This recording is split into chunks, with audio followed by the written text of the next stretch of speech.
director of finance, I'm managing 15 and 20 contracts a month. With Acrobat AI Assistant, I can summarize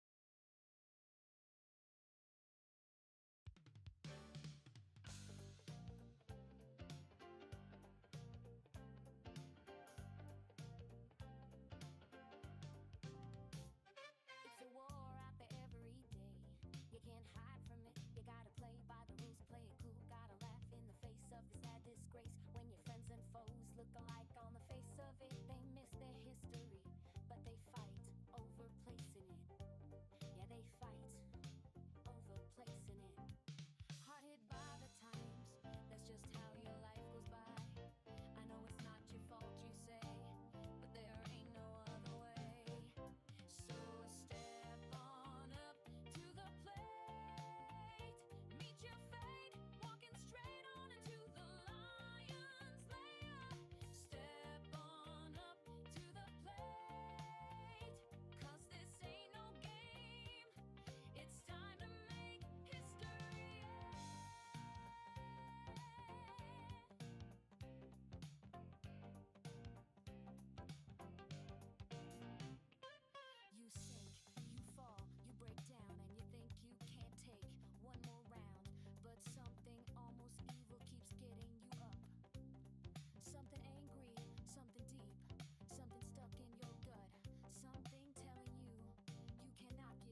is poppin', everybody?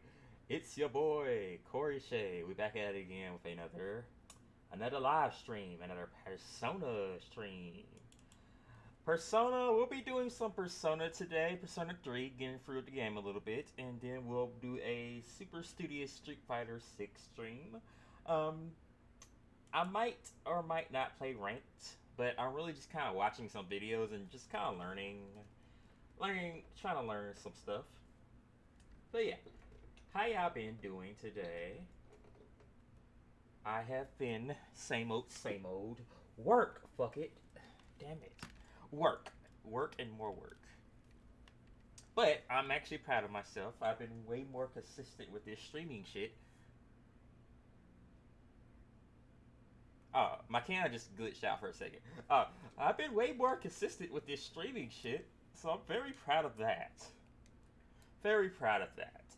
But we back at it again. We are back at it again. Let's get on this Persona 3. I really want to start streaming Persona 3 more, because Persona, for whatever reason, brings out the best in me, or the worst in me, depending on who we talk to. It brings out some funny moments. I still have to edit some of my funny moments from my last streams and post that. But yeah. Oh, hold on. But yes.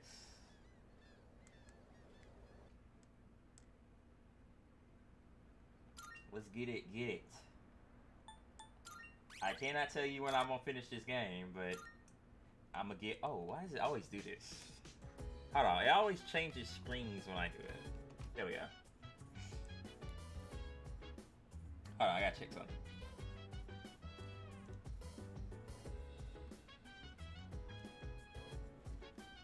There we go.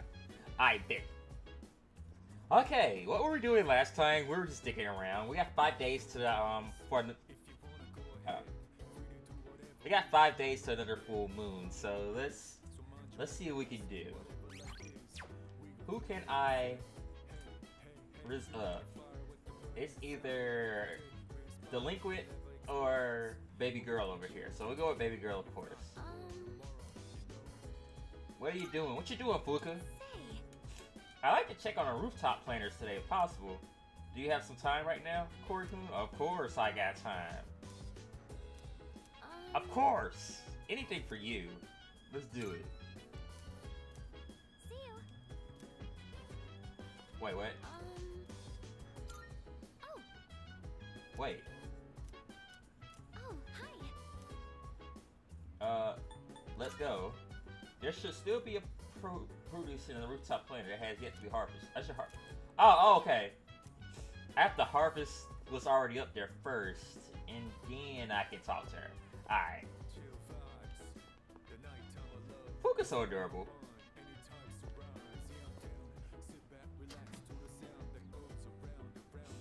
You know, it's so funny.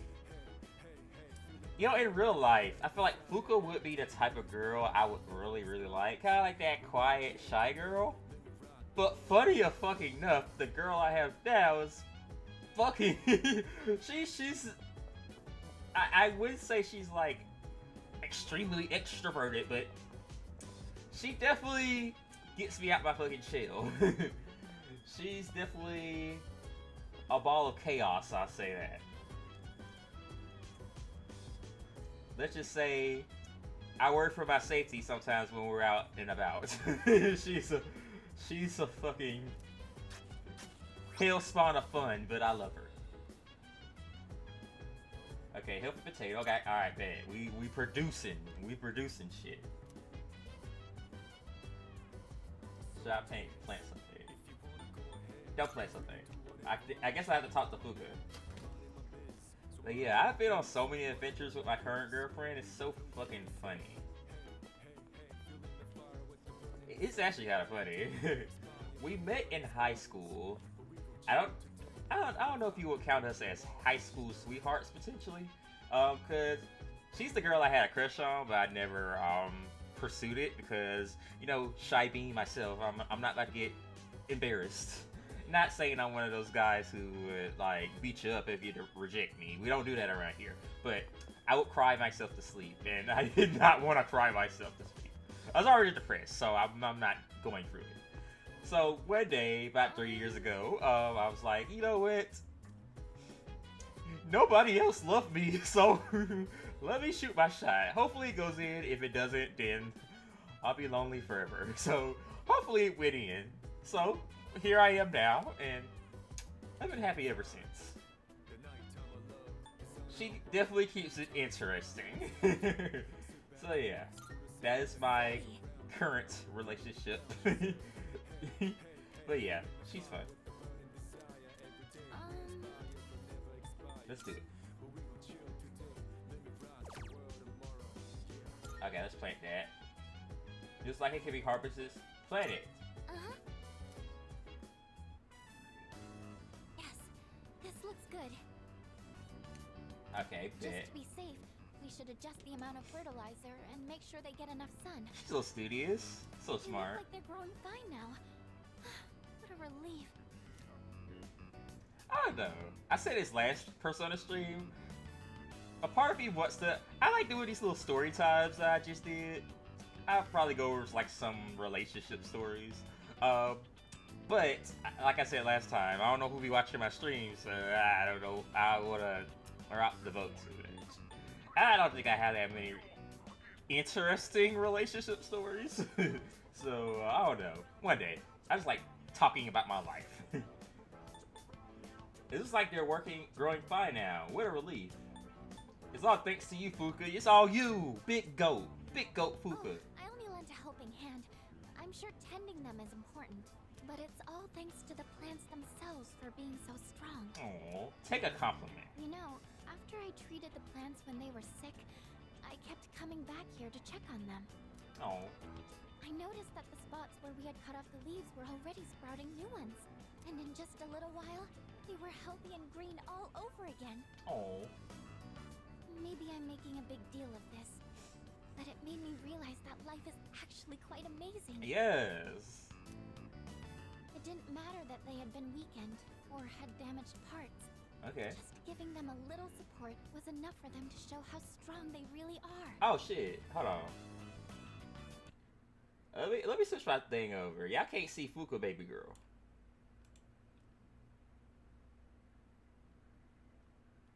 Poor Fuka. My face, my ugly ass face is covering her. Okay. Transform. Yeah, I'ma flip me horizontal. There, so I'm facing the game.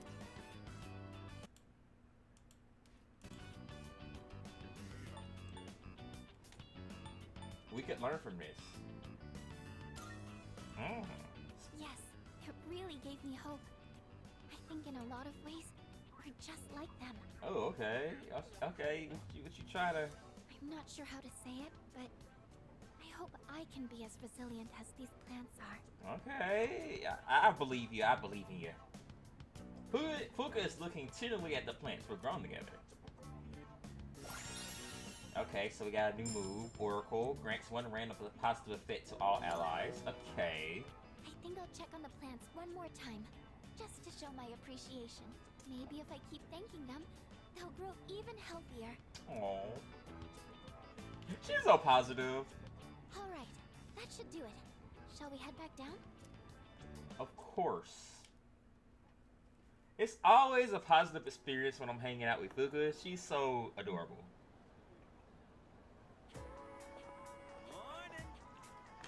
Junpei, what you up to? What's up, dude? How you doing?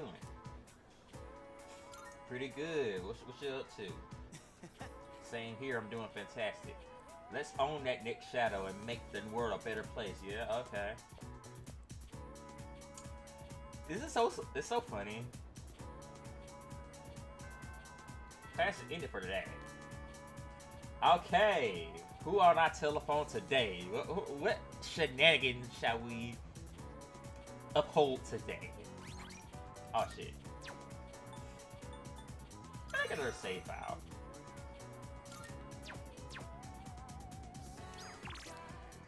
Okay, we got interesting selection today. By interesting, I mean Yukari, so we're only going. Oh, I still have to give this dude his letter. What am I doing next time? Baby boo, what you up to? What's poppin'? Hey Corey. Hey. So about the other day. Sorry, do you have some time right now? I like to talk things out like with you. I feel like I might grow closer with Yukari soon. Yes, of course. What you got? What's on your mind? What's on your mind, you young... Damn it! What's on your mind, young, beautiful, and fine? What's you up to? Hey. Do you remember when those guys stole my wallet and you came to help me? Yes, and you told me not to come, and if I didn't come, they would have ran your pockets. Yes, I remember. Sorry I got so mad at you. Right. I was just frustrated. Far be it from me to be a good boyfriend, fake boyfriend / best friend, coming to protect you, and you got mad at me. I don't like having to depend on other people, but it ended up happening anyway. It's a part of life, baby girl. It's okay. I'm not mad at you. You know, I couldn't say it at the time, but I'm actually glad you came. Oh. Maybe because it's you. It's Big Me. Big Corey, yes. So, I want to thank you properly. Okay, what you got for me? Thanks for your help back then. I really appreciate it. Okay, nice heartfelt apology. You're quite welcome. Anytime. Thank you too. What should I? Anytime. I think it's too casual. Thank you too, because thank you, of course, for being here. You're quite welcome. I'd say thank you too. What are you thanking me for? Because it's you. Seems relieved to have gotten that off her chest. We appear to be growing closer.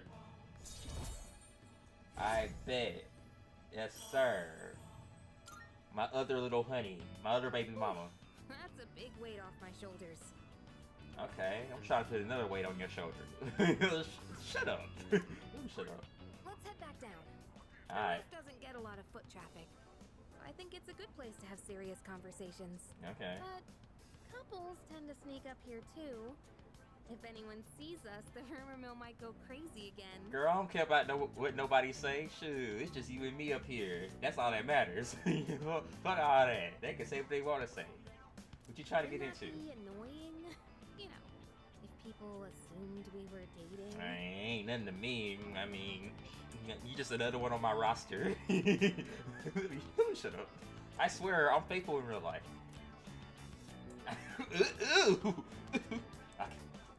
I wouldn't mind. Ooh. I mean, I wouldn't mind, you know.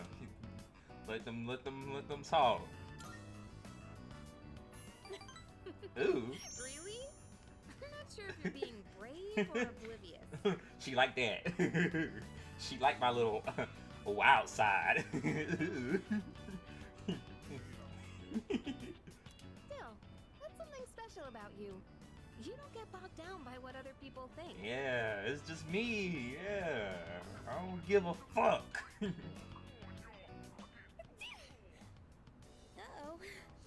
They say a sneeze means someone's talking about you. Oh. Well, it's probably nothing. Well, bless you, baby girl, and you see me again, hit my line again, I might bless you some more. Shoot.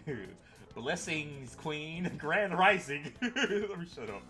Let's head on home, yeah? Sure. Yukari and I returned to the dorm.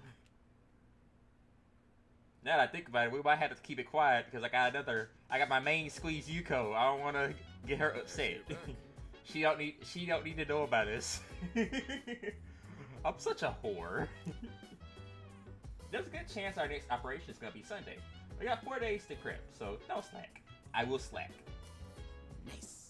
Hey, he ain't only one starving for a fight. Just say the word, you can count on me. I appreciate the enthusiasm, but don't get yourself worked up. I feel like but he can rock with the best of them. Okay.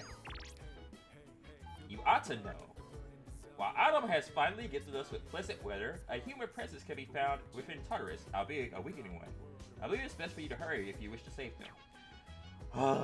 I gotta... Fuck. Okay. Well... Oh, it's Akihiko. Well... I guess... For the sake of you know what? How long do I have to rescue the guy? Quest. Calendar. Nothing in particular. What fucking day am I am? Oh, it is the... What day is it? Oh, it's... September 9th. Okay. No, September 30th. Sorry, I'm stupid. It just occurred to me this game takes place in 2009. I don't even know what the fuck I was doing in 2009. I think I was still in middle school, which is hilarious. Okay, midterms. Wait, I can't be stupid. Yeah, it's Wednesday, September 3rd. September 30th.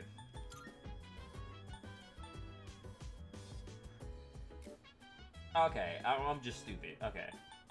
The full moon. Okay, when is the full moon?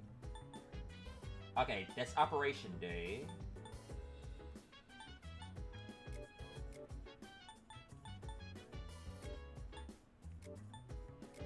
Damn it. Okay, honestly, fuck the Tartarus guy. Let's stick around some more. What's up? By the way, do you know how to cook? I need to make up for what I burned while training. Oh, so he don't be cooking. Sure, why not? Sure, Akihiko, why not? chicken tenderloin, eggs, broccoli. We're gonna boil them one after the other. Okay. This is a staple for an athlete. Full of valuable nutrients and not too hard to cook either. Okay, what is he cooking? Okay. The problem is what comes after. Okay. Next, you gotta portion everything out and then put it in the freezer. It's a lot of work. Okay. You sure work hard. Sounds like a pain. Protein powder's not enough. You sure work hard. I know. Not really. I'm just lazy, so I want to do everything in one go. He just like me for real. I try to cook all my meals in one go. I try when I can meal prep because I'm very fucking lazy. I try to meal prep in, I don't know. I don't like to spend too much time on stuff, so I try to get as much done as I can. But if I want to get stronger, I have to do whatever it takes. Yes. All right, let's get started. Why not? Okay, what is he cooking? It's done. This should last for a while. That really went by fast. The work is so much more efficient with two of us. Here, you take some too. It's perfect for a midnight snack, since it won't really put on fat. Okay. Iron athlete meal. Okay. I know your diet is important for building a strong body, but I'll admit, I'm not much of a cook. I can gather. I could use your help again sometime, if you don't mind. Okay. I might be able to try something more elaborate with your help. Okay, I got Maybe you. I should buy some pig's feet. I hear they're rich in collagen. Pig feet. Honestly, I won't knock it till I try it. He just like me. I need to learn how to cook too. Well, I have been learning how to cook. I've learned how to cook like red chicken, like chicken tenders, like from scratch. I learned a lot. What the fuck? Oh, I got scared. I thought my shit crashed.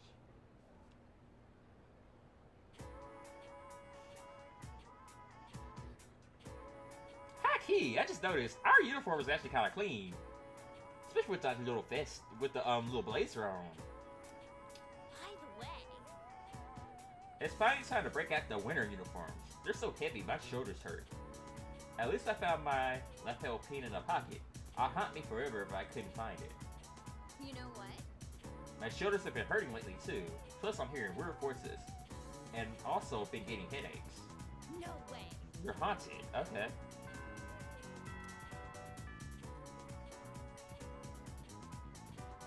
I love the OST in this game. I always say that. I finally get to tell you about Masamune Dante today. I'm so excited. I don't care about any of this. Sure.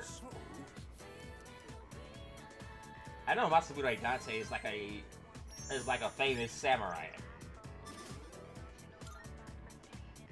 That's big Masamune.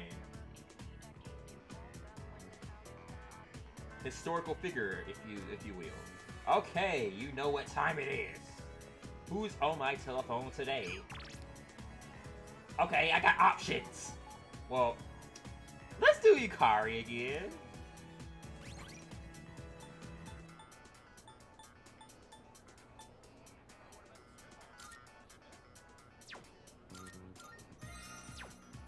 Okay, what you got for me, Yukari? Do you have spare time today? Want to walk back together? Looks like Yukari wants to spend time. I don't think our bond will grow any stronger if I spend more time. I guess not now. Let's talk to Chihiro. Let's hang out with our other fine shit. Hello, Kori-san. Are you available to meet today? Well, well, I guess I'll fuck around with Yukari.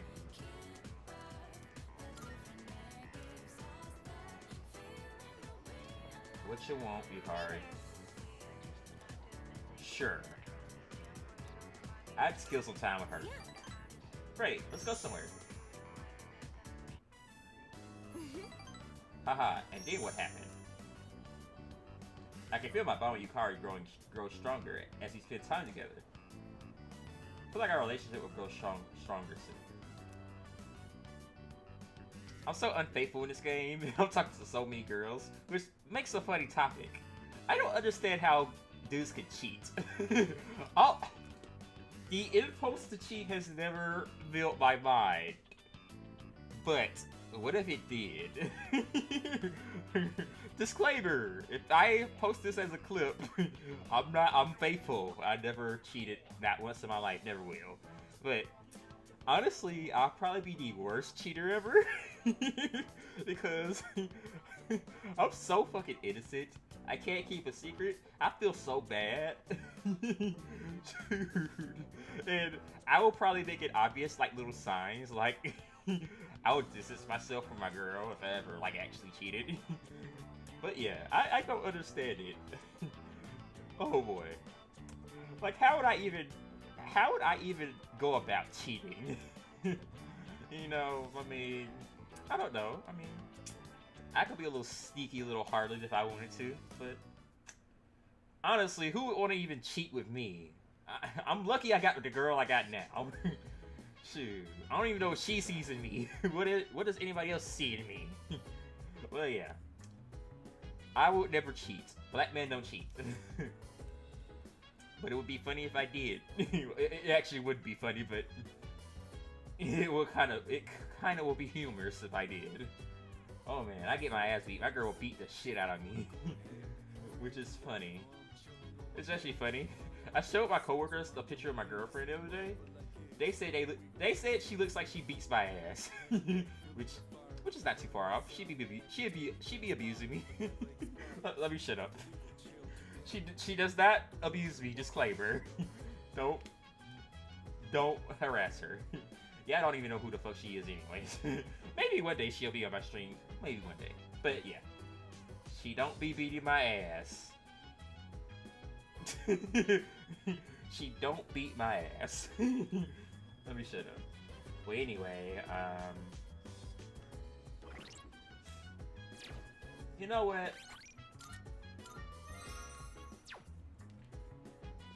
I think we should go to Tartarus. Let's stick around in Tartarus for a bit. Because I don't do that enough. I need to. Where's Fuka? Hey Fuka, where you at? Look. There you go. Will I go to Tartarus or I just end up hanging out with Fuka? Can I help you? What are you doing? What you doing, baby? Hey, You're almost done reading that sci-fi series, right? Do you want to read together? It seems like Fuka is looking forward to hanging out. Okay. Reading sci-fi novels with Fuka could help my academics. Okay, we're not going to Tartarus. We're hanging out with Fuka. Okay. I wonder what type of date that would be. Like, a reading date? Maybe I'm too dumb. Maybe I'm too unintellectual-like. I don't know. I feel like that could be interesting if you make it interesting. So I won't knock it till I try it. I've never had a girl that actually wants to do a reading date. I'm not too much of a novel person. I'm more of a visual novel person. Like, if it ain't got pictures in it, my attention span wanes, which makes me seem so dumb. Let's read together. all right. I don't think I ever had a girlfriend that would be interested in that. I don't know. Maybe. I don't know. I feel like my academics have improved thanks to the skillful expression in the writing. We get big brain, big brain. Honestly, I haven't read a novel since like middle school. Shit, I'm so dumb. I think honestly that's a lie. No, it's not a lie. The last one I did read was in middle school, but I think I would actually be down for that. Because I remember in middle school, I actually went through like a short period where I was super interested in reading. I think the fun thing about reading novels back then was really just imagining the shit in your head happening. I think that's what makes it interesting. Really just having that imagination to imagine what happens, I think that's funny. But yeah, I haven't read since middle school. Oh, did you finish reading the final volume? Sure. You looked really focused when you were reading. I can definitely relate. Well, shit, there's another. I'm trying to get focused on something else. You feel me? What you trying to do? Let me stop. When I got to the end, I was so absorbed that I almost forgot to breathe. Shit, when you around me, that's normal. Shit, I might take your breath away. Let me shut up. That sounds so creepy. What an amazing series. You're amazing. I didn't notice at first, but at some point I could suddenly just make sense of the complex setting. Isn't it weird how that works? Yeah, like, that's kind of what I just said. Yeah, like, she can make sense of it. She can imagine the scenes in her head. If you have a grand imagination, reading novels is actually really fun. It's like magic. It's well written. I skipped the complicated parts. I'm dumb. It's like magic. But she says she doesn't believe in magic though. She believes in like sciencey shit. So I don't know if that's a good option. It's written well.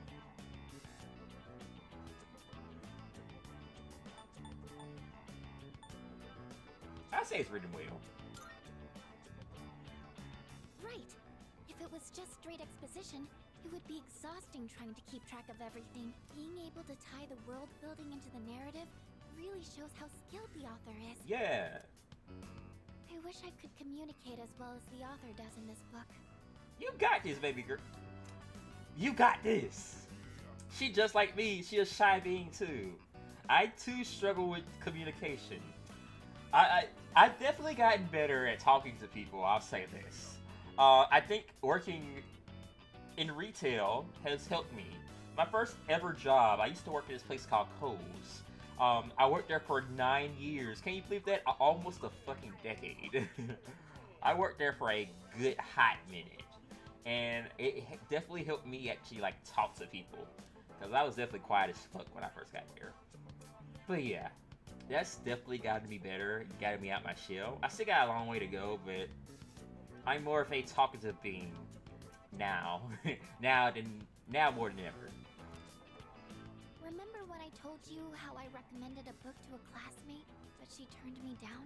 Oh. Knowing what to say is important, but how you say it is difficult too. Gotcha. It's not what you say, it's how you say it. You can finesse anything if you say it right.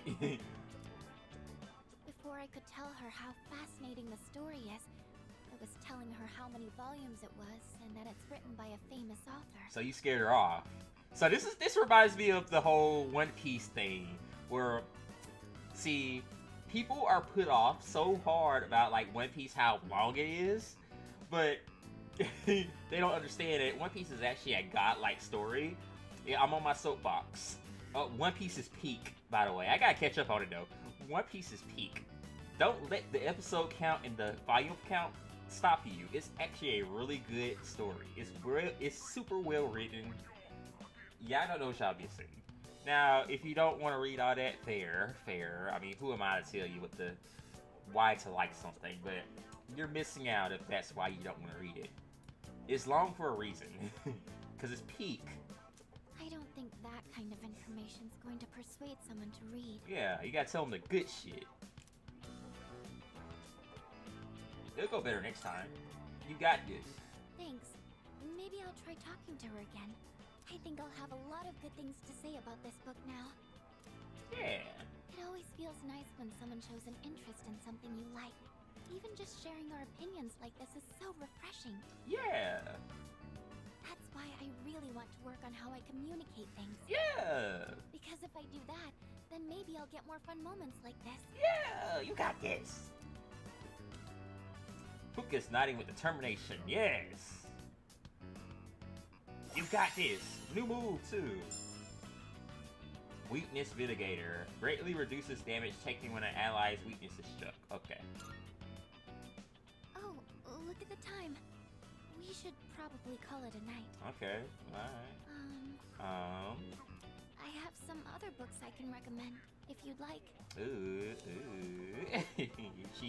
She trying to read, okay? She trying to read some more shit. Shoot, I'm an open book, shit. You can read me anytime. Hey.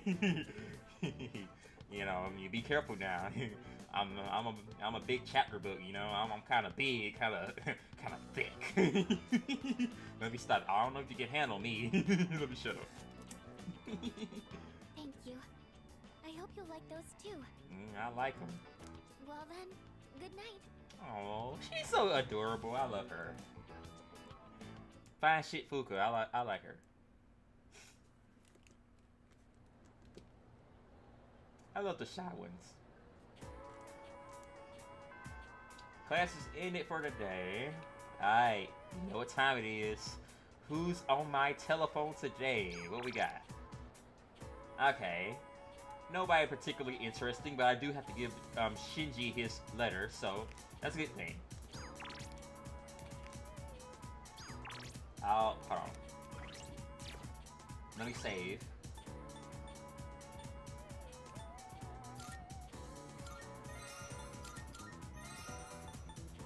Okay. Damn it! Sorry. I be forgetting my buttons sometimes. Okay, Shinji, what you got for me? Come to dig it, I still have Araki lethal accents. Should I meet with him? Yes. Cause he been blowing my phone up over this shit, and I should really give it to him. And where the fuck he got me? Okay. Shinji, come to school, please. What? Damn, why you say it like that? So what do you want? I found Araki. Should I talk to Araki and return a leave of access renewal form? Yes. Spend time with the buddy. You want to talk to me about something? That's...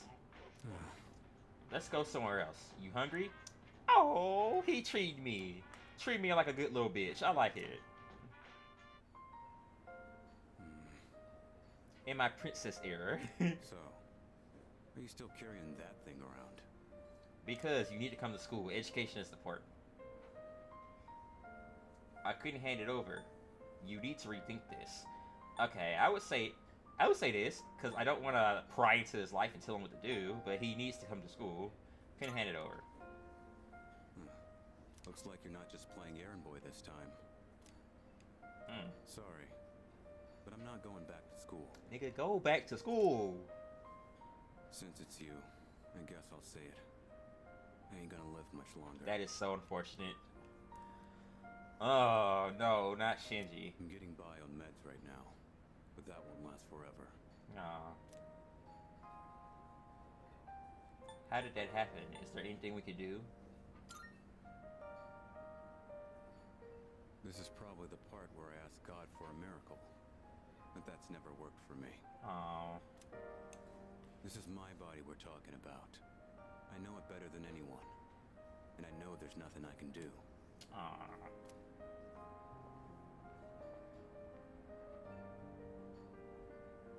Here you go! Too special! That's sad. Eat up. The noodles are getting soggy. I guess that's another topic. That's another topic that I've been thinking about lately. Well, for the course of a couple years. The topic of life and living your life, I would say. Bear with me if I'm not good at articulating this, but this is one of the reasons. This is one of the reasons that I live the way I live. One of the things that weighs on my mind all the time is mortality and how fleeting life is and can be. I always operate under the assumption that I could die tomorrow. I could be sick right now and I never know it. And that's really, life is really like that. It's so crazy. Having a parent that was sick and seeing your parent slowly over the years deteriorate, it makes you see life in a different way. My dad had cancer, so you can imagine how that would go if anybody has ever dealt with that. And one of the scary things about it is my dad's side of the family that runs rampant, so cancer is a thing in his side of the family. So I inherited a lot of things from my dad. So I look just like my dad. we take a lot. I take after him a lot in appearance, so that could run in my genes as well. So I always operate under the assumption that, hey, maybe I got cancer. I don't know. I mean, cancer is fickle like that. You could be fine one day and then I pass out at work and you only got 2 weeks to live and now I'm depressed. But what I say all that to say, if there's something you want to do it. Live your life and don't be scared to live your life. Like, one of the things I really wanted to do is create this big community, kind of like a found family, and that's one of the reasons that really drew me to like content creation. I would see, growing up, I would look up to a lot of content creators, and I would love how they had their own like little communities and stuff, and it was so beautiful. And back then, I would never think it was possible for me, because me being as shy as I am, who would want to watch me? Who would want to tune into me? But the more I thought about it, the more I was wasting time. And time is not something we can get back. It doesn't matter if I was good at it. It doesn't matter if I was the most interesting. The only way to get interesting and to get good at something is to start it. You gotta start somewhere. So that's one of the lessons I kind of learned with my life. Just do it. Honestly, think about it, make smart decisions, but don't be scared to live. Don't be scared to do something that you're really passionate about, because you never know when your life can be over. Just live freely, live your life, live your truth. Do whatever makes your stars shine, and that is a Corey real talk for the day. But yeah, sorry for the depressing tone, but yeah, anybody that I truly appreciate anybody that comes to my streams. I know my streams aren't the most decorated and impressive so far. I'm still working on the branding and stuff, but I love each and every one of you guys. Sincerely from the bottom of my heart. Y'all make it worthwhile living, honestly, and just playing these games. But yeah, let me stop. But yeah, I'll start crying. Well, I start crying. Okay. I know it seems like I wasted your time, but No, nothing. it's the good memories that stay with you and get people through their struggles. No. But it's also the mistakes you made that haunt you forever. Okay. I gotta use what time I have left to set things straight. Yeah. I don't have the luxury of doing anything else. Exactly. Don't forget your promise. You have to don't forget your promise. Damn. You really don't mince your words, do you?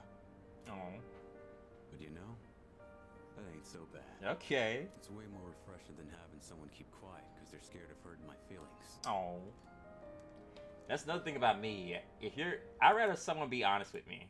I don't like when people like lie to me. Why they depend on you so much. I don't like when people lie to me to spare my feelings. I'd rather you just be real with me. Aki and Kirijo are fighting with way more confidence than they had 2 years ago. Yeah, it looks like y'all was struggling before I got here. Y'all couldn't even get through the first floor. Come on now. Yeah. You're just something special. Oh, I be trying. But look, if you got time to waste on me, then go spend it on someone else. Gotcha. Like Amada. He's still just a kid. He's way in over his head. I'm still gonna do whatever I can to help. But after that, I'm counting on you. Okay. I'll hold on to this. Yeah. I should have been the one to hand it in. Sorry I put that on you. Yeah. Handle your own business. You can head on outside. I'm paying today. Oh. Oh shit. Give me 1 second, y'all. I'll be right back. I gotta take care of something.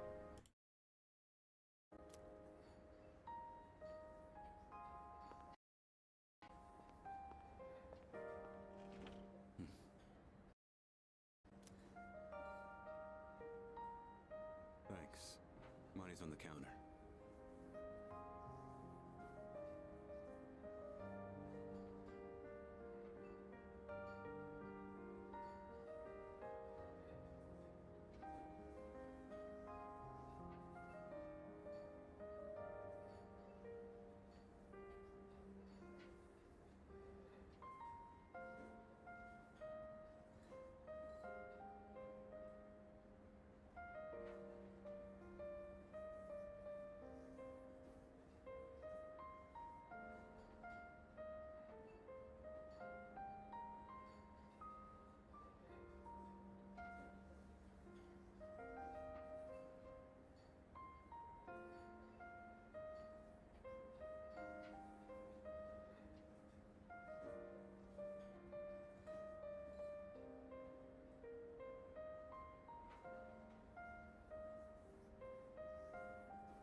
Back. Let's get it. Thanks. Come again. I really want some ramen. Me and my girl going on a ramen date tomorrow, so I'm excited. I'm super excited. Yeah. I want barbecue pork ramen. I've had a hankering for that lately.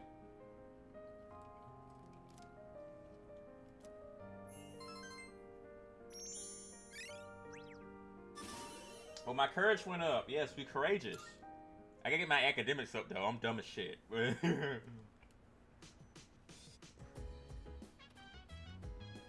welcome back. Welcome back. Full moon's the day after tomorrow. There's only 3 days left. We're almost done. So let's do our best.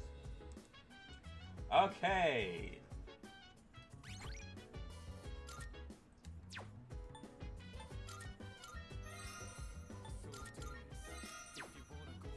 You know. Fuck! Okay. I need to train. You know what? We might as well just fight the shadow. I think I'm strong enough. It doesn't matter. If I have to go back in time, and train, I have other save files. It doesn't matter. So let's stick around. Hey, baby, what's poppin'? What's Gucci? I was thinking of getting to work in the kitchen to take my mind off things.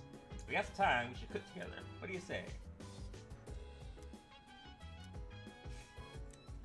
So really, if I did it, I'd be wasting time.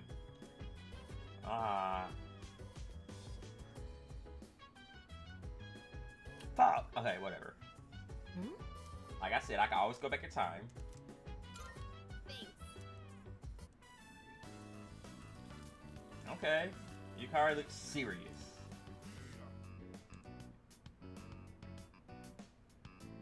We spent time cooking together.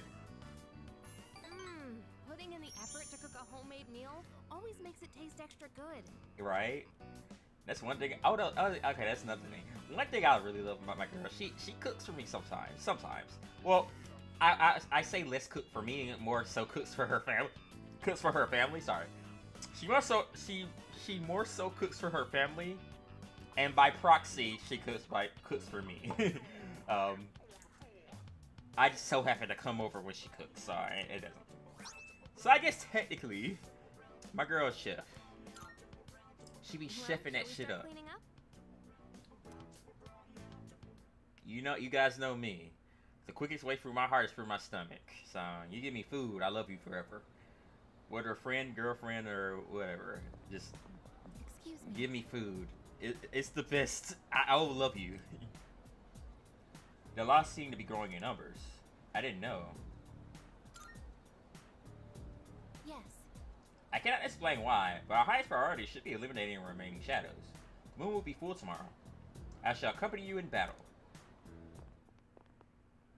Okay, bet. Pay close attention, alright? Oh, Miss Tsuruyumi, I hope all you have forgotten exam starts in 10 days. Okay, we got exams. Stay awake. I even cooked up some of my own internet slang. Not only is it totally unreadable, it's impossible to tell whether it's gibberish or actual information. With my flair for cryptology, I could be a spy for the government. Yeah, why not? I forced myself awake to the lecture. Boom! Okay. We still kind of dumb, but it's okay. I gotta get my academics up. That's it for today. Okay, you know what time it is. Who on my telephone today? Okay, Yukari. I didn't have lunch today. I want to eat a proper meal. Do you want to come with? Sure, why not? Let's do it. Let's head to where Yukari is. What's good? What you got? I'm finally done. I spent all of lunch cleaning up for the archery team, so I didn't have time to eat anything. Maybe I'll stop by Wakatsu or something on the way home. Seems like Yukari wants to walk home. Feel like I might grow stronger. Okay. Why not? Let's get going. Let's get cracking. This is so good. I made the right choice getting the same thing as you. Oh. Oh, I was just thinking. Doesn't eating fish remind you of the ocean? Okay. The ocean. It's a part of our lives, I guess, living along the coast. We even spent our vacation at the beach. Okay. Hey, after all this is over, why don't we go somewhere different? Like the mountains. Okay. Okay. We could have lunch outdoors. Maybe we'll even see a deer or something. What do you think? Okay. She got some good date ideas. Okay.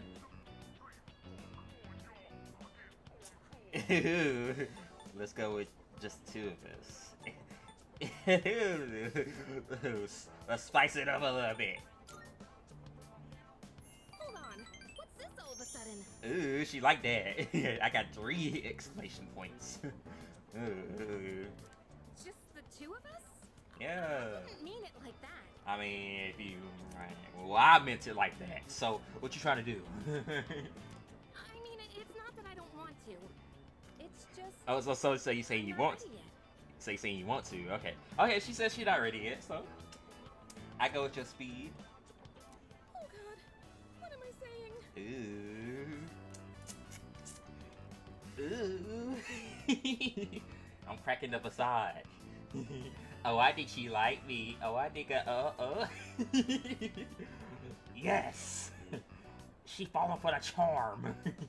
The riz, so to say. Either way, I'm sure it'd be fun to hang out somewhere together.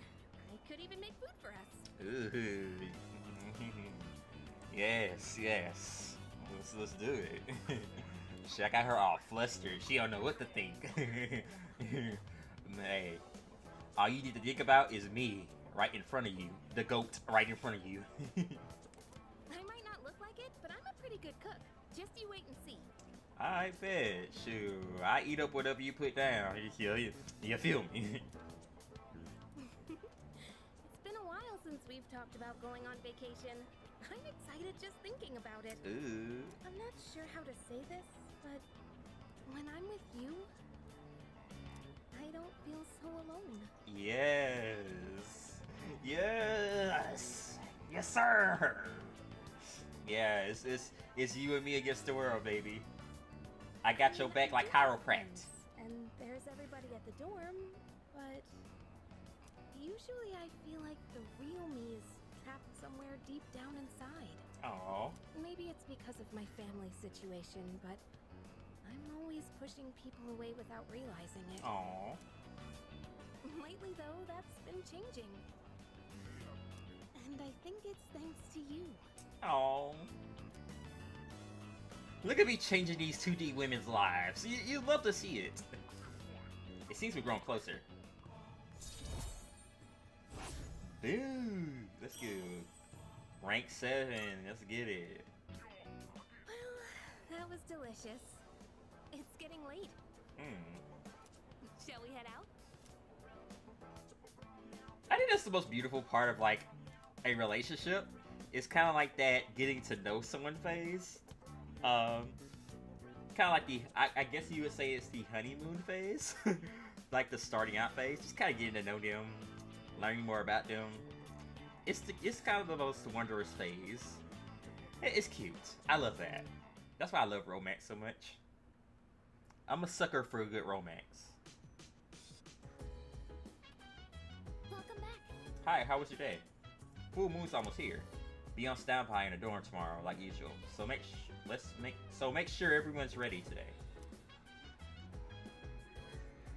And you know what? With that being said, let's end it. Let's end it for today. Let's end it for today.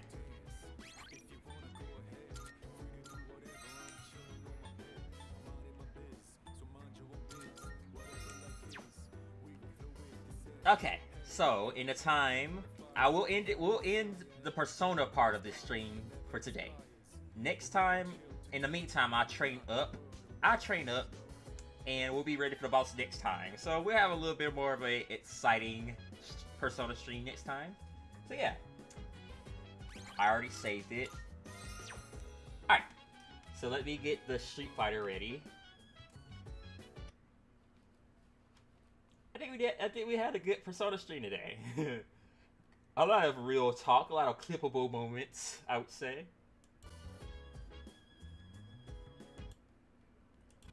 Get Persona off my screen, and then we gonna boot up this young Street Fighter. Whoa. Do. Bop. I cannot wait until I actually get like an actual overlay that's worth a damn. I have some ideas. I'm gonna sign in on stream. Flip vertical. Ah, fuck. No. Go back. Thank you. Had me dizzy up. Had me upside down and shit. Okay. Transform. There we go. Yeah, it's big me. Big me. And we're gonna turn that Street Fighter 6 on. Today I kinda wanna like, I guess, lab? I don't know. I've been a little bit scared of going on Street Fighter lately. But yeah. I've been scared of doing ranked in Street Fighter lately. I don't know.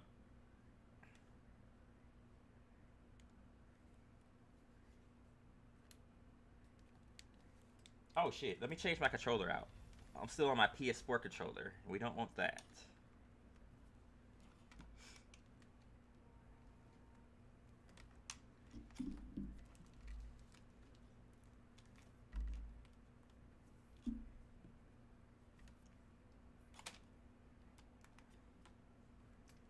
Okay, give me 1 second. My controller is which one?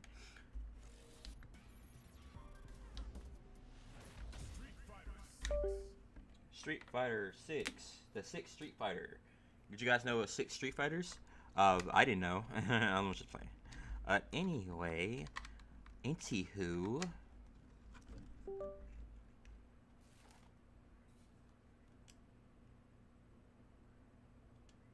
Alright, give me a second, y'all. I got pee.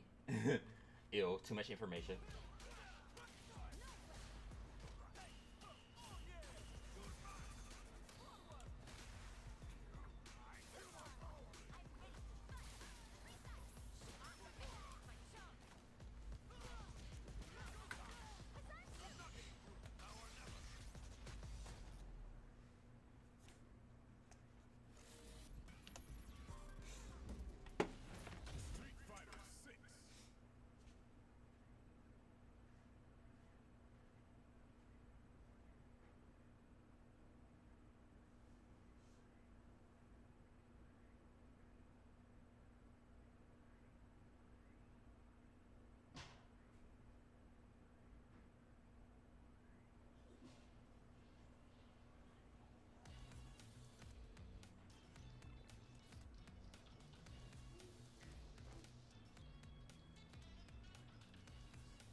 Okay, I'm back.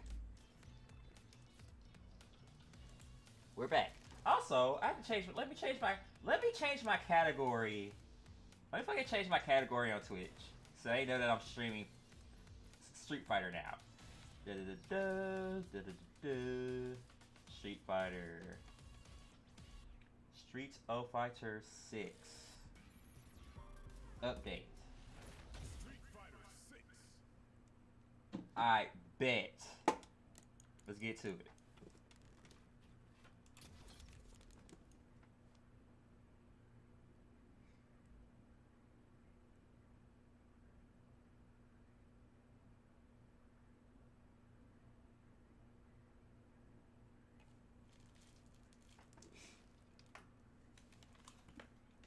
Ooh, Street Fighter. Me and Street Fighter kind of got a love-hate relationship. Because Street Fighter low-key be pissing me the fuck off. But I love it. I still love this game. Let's see. Today, I'm going to watch some videos and then I want to watch some videos first. I guess my thing right now, when it pertains to fighting games, I can play this game and just do shit. I can get by, but as far as knowing what other people do, knowing the other shit that people do, that's a problem. I kind of just wing it in my fights. I guess my point is, I really want to learn how to... I want to learn what other players do, so I can counter them, so I can make more intentional decisions. So without further ado, hold on. Let me figure out. My friend sent me a video. Elena's so fucking fine. Damn it! Black Queen! I love her! Shit!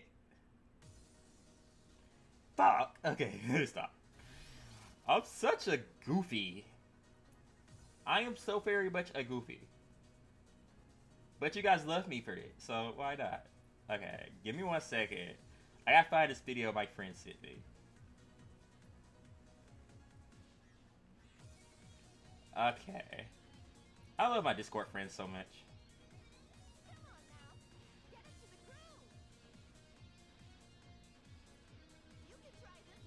Elena be getting it too. Oh, I love her. She be getting that shit. Fuck. Okay. Fuck. Okay, sorry. I dropped my controller. Yo, get me off Cammy. Rhino Horn. Okay. Let's see. The name of the video is Character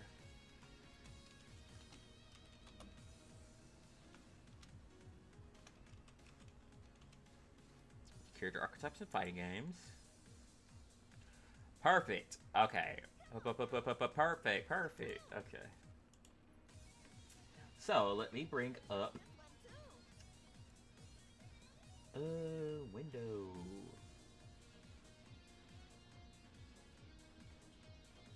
Give me 1 second. Window capture. There we go. Nice.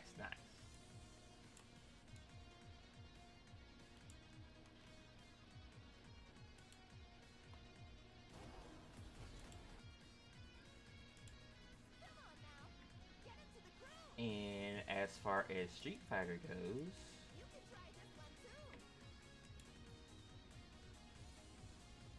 audio.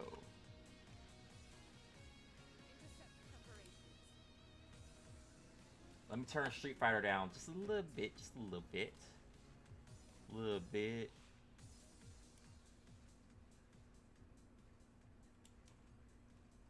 Okay, so let's watch this video.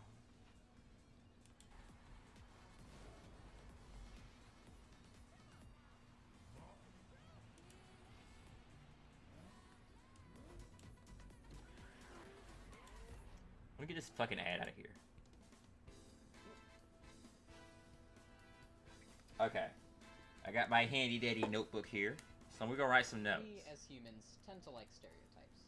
It helps us put things in easily understandable categories, and more easily make predictions and guesses based on what we think we know. It makes sense that these stereotypes would find their way into popular culture as well. Okay. Many people would call Batman a vigilante, but less people would consider Superman a vigilante, even though technically, he is. That's because our idea of a vigilante is a small-time hero protecting his community, and not a space warrior fighting gods. Stereotypes also find their way into video games, but appear in a slightly different form. A stereotype is usually about a character's, well, character. Obviously, one's personality can only affect gameplay so much, which is why oftentimes video game characters fall into archetypes. Think of the Tank, a strong, powerful character who specializes in protecting himself and his teammates, Okay. while the Glass Cannon kills quickly but dies just as fast. These archetypes play a big role in many popular video game franchises, but in fighting games, the scene is a little bit different.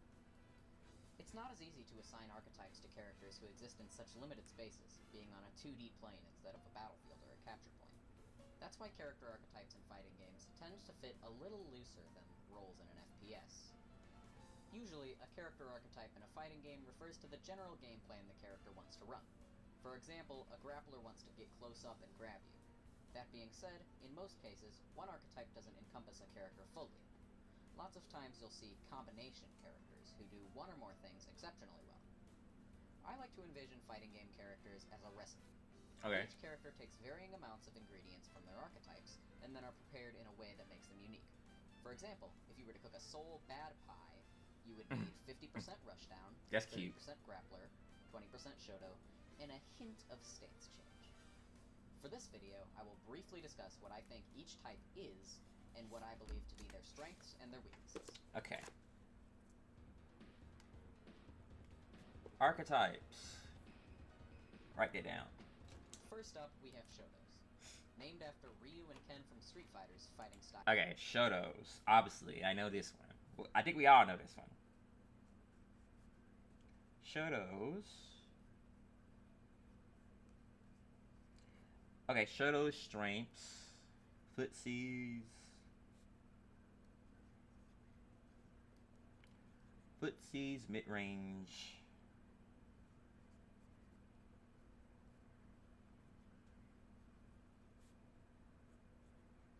Fireball game.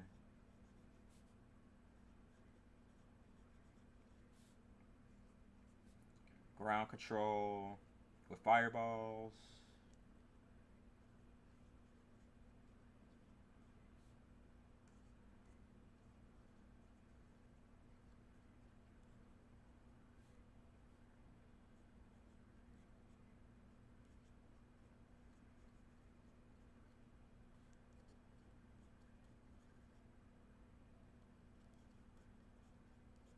I bet. So, Style of Shotokan Karate, Shotos are designed to be all-around characters. They are usually the type of character who generally falls into the jack-of-all-trades, master-of-none stereotype. gotcha. And generally excel at footsies using their wide array of tools to win the mid-range game. Most Shotos typically have access to a strong fireball, Okay. an invincible reversal, a strong anti-air, a projectile... Hold on. He said strong fireball.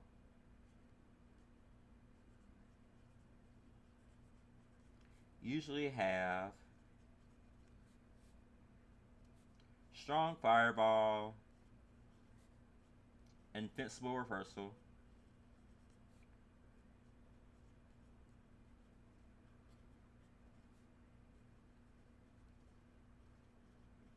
invincible reversal.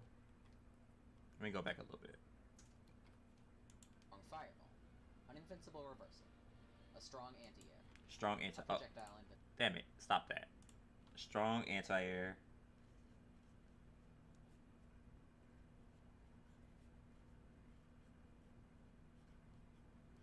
And projectile counter. Projectile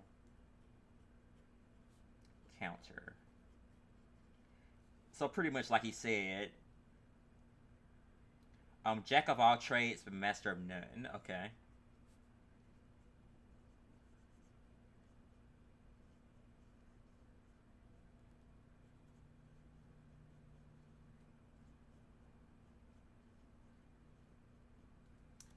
Perfect, perfect. invincible attack, good and honest buttons, Okay, got some more. Good and honest buttons.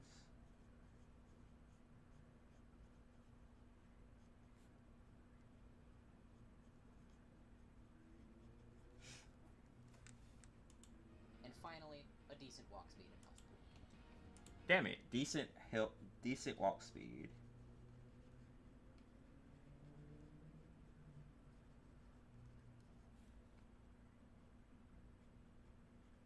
And health. Okay, bet. Learning, yeah. Examples of the Shoto archetype would be Ryu from Street Fighter, Kai from Guilty Gear, or even Mario from Smash.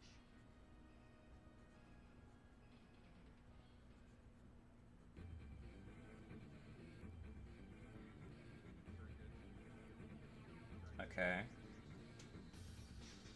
Grapplers are a powerful, bossing class. They're usually like the Specializing main in getting characters, close I'm to the assuming. opponent Yeah. and dealing massive damage with just one hit. Okay, we got grapplers. The name Grappler comes from their trademark command grab, which is a main staple of practically every Grappler's toolkit. Grapplers are designed to strike fear in the hearts of their opponents, then squeeze the most they can out of their opponent's every mistake. Usually these characters have a tough time getting close to an opponent, but once they do, it's game over. Okay. I'm gonna write that down. I know about them grapplers. Shit. They slow as fuck, but when they get in on you, they get in on you. It's over. They gonna put that hurting on you. So grappler's strength is their damage output.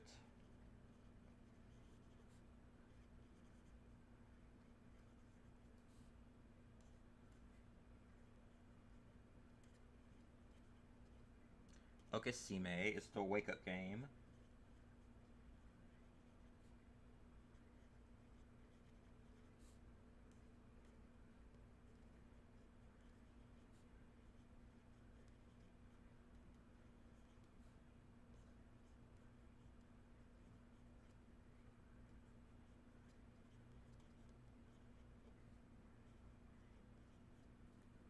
And their weaknesses are... Sorry, I like to write stuff down. Of course, low mobility.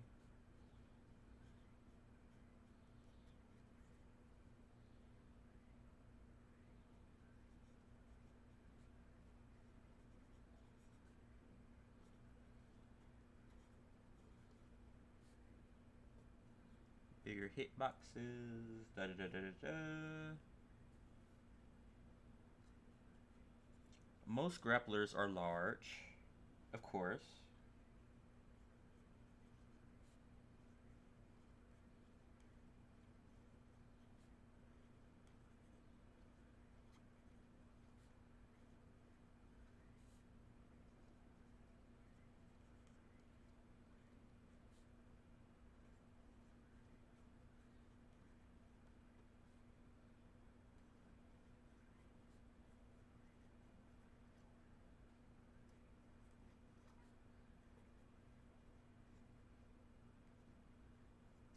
Okay, weakness of a large hitbox. Okay, bet.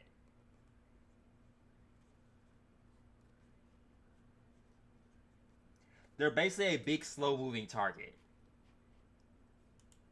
A grappler's major weakness tends to be its lack of range. Grapplers are usually slow, and tend to not have moves to circumvent projectiles or keep away. Because of this, grapplers lose hard to the Zoner archetype. Okay. That being said, grapplers tend to perform very well against the rushdown character archetype, as both need to be close range to function well, and the rushdown character often does the work of closing in on the grappler for them. Examples of grapplers would be Zangief from Street Fighter, Okay. Potemkin from Potemkin. Gear, and Cerebella from Skullgirls.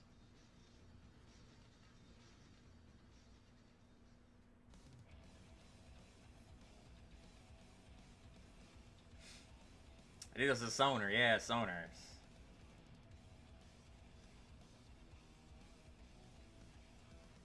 I guess technically, based off what I have, Zoners love to keep their Lily would be a grappler. While a grappler But she has excels in some- range, I don't know. Zoners like being half screen or more from their opponent. Zoners typically have lots of long range attacks at Okay. their disposal to pressure their Lots of long range. Okay, Sonars.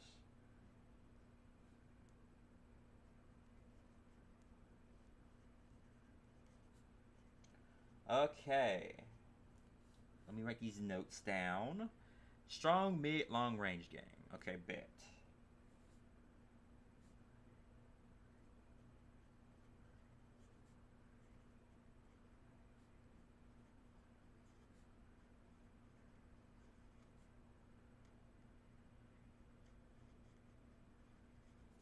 Okay. opponent from afar. A very strong projectile. Powerful projectiles.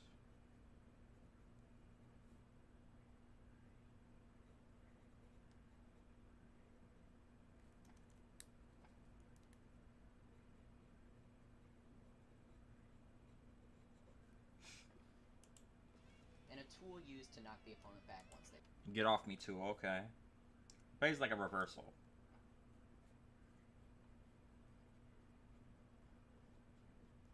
I know some Sonars don't, though. closed in. Inside the Zoner archetype, there are two smaller categories of Zoners, those being projectile Zoners and normal-based Zoners. The key difference Okay, so that's interesting. Two different types of Sonars.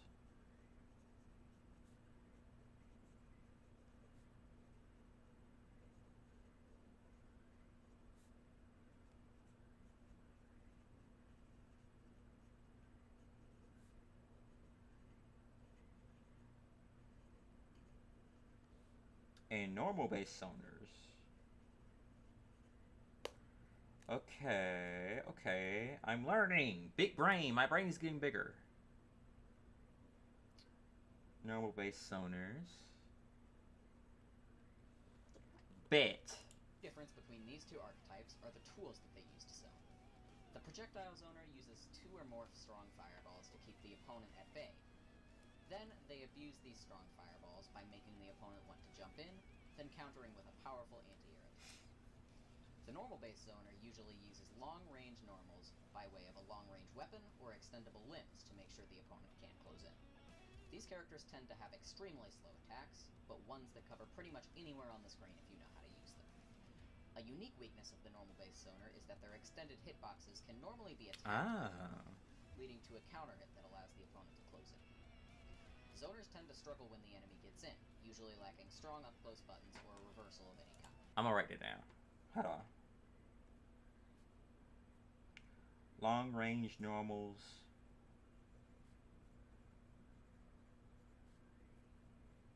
Have hitboxes that can be hit. Has 2 or more strong projectiles.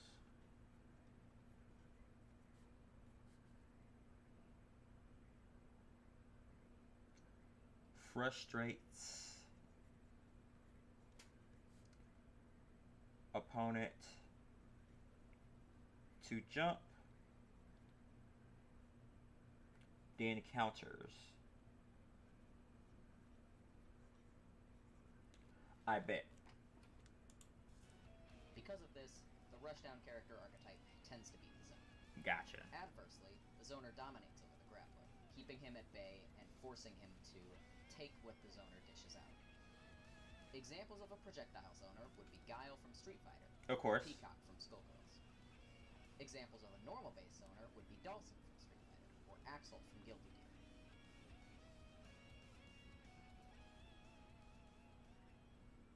Sometimes it can feel like there's no way out of treatment-resistant depression. Okay. Take one antidepressant Fuck after off my another. string.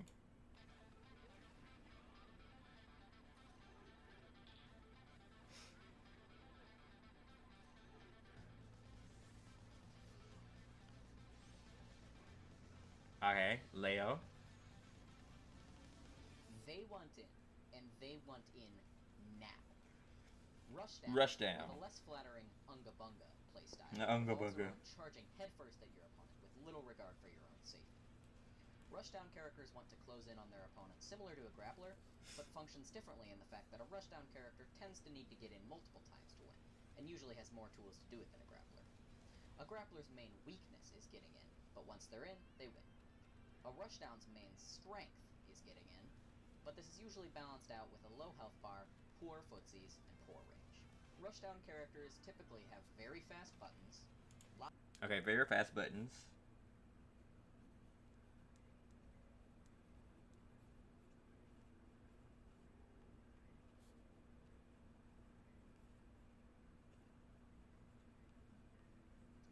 Very fast buttons. Ambiguous cross up.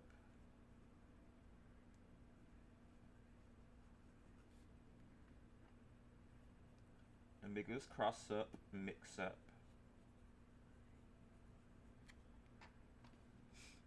Lots of ambiguous cross-ups and mix-ups. A way to negate the effects of a fireball. Okay, projectile counter.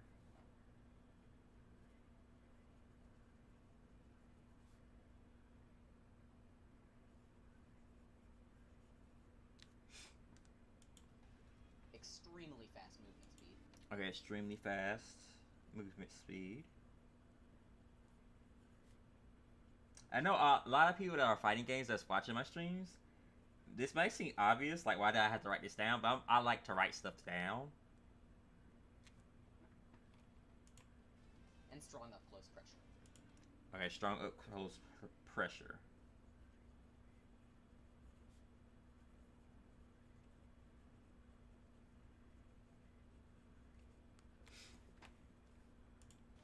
matchups for a rushdown character typically are dependent on the game you're playing, as in some games, grapplers shut down the rushdown's close game, and in other games, it's the exact opposite.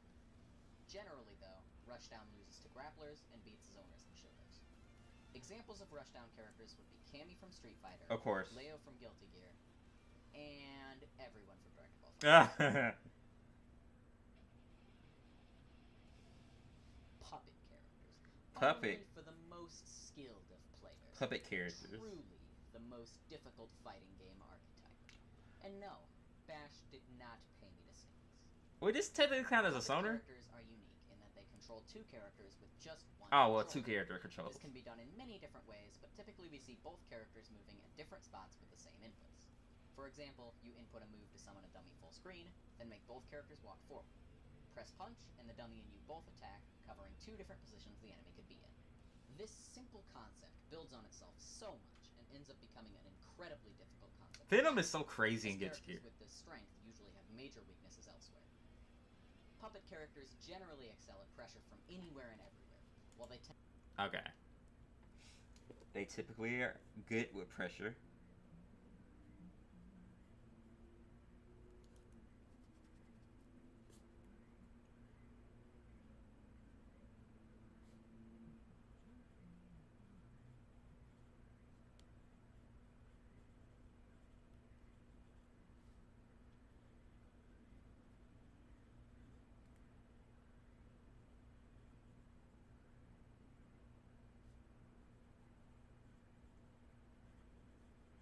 Okay, nice.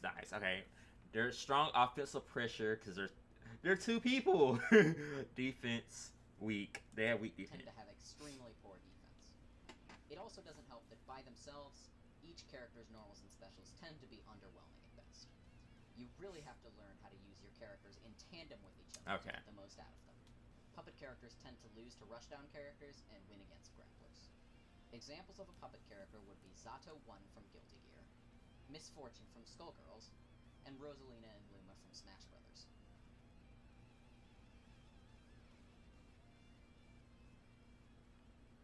Okay. I like how there's like a rock paper scissors.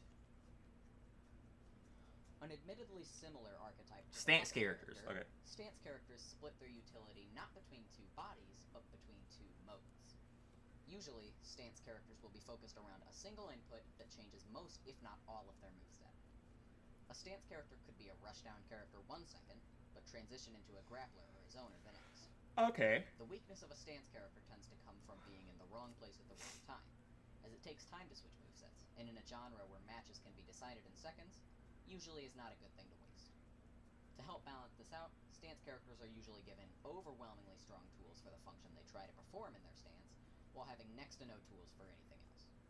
Because of the nature of stance characters being a combo of 2 archetypes, there are no really any good matchups or bad matchups for the archetype.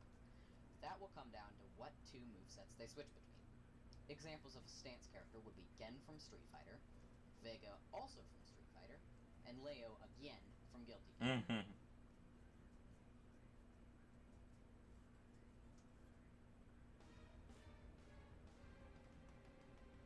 Another very niche archetype, composite characters are characters that are made out of other characters. Now, you might be tempted to So think clone that they're characters, clone basically. characters, or that I might be saying the word character too much. Oh, never mind. But you would actually be incorrect, idiot.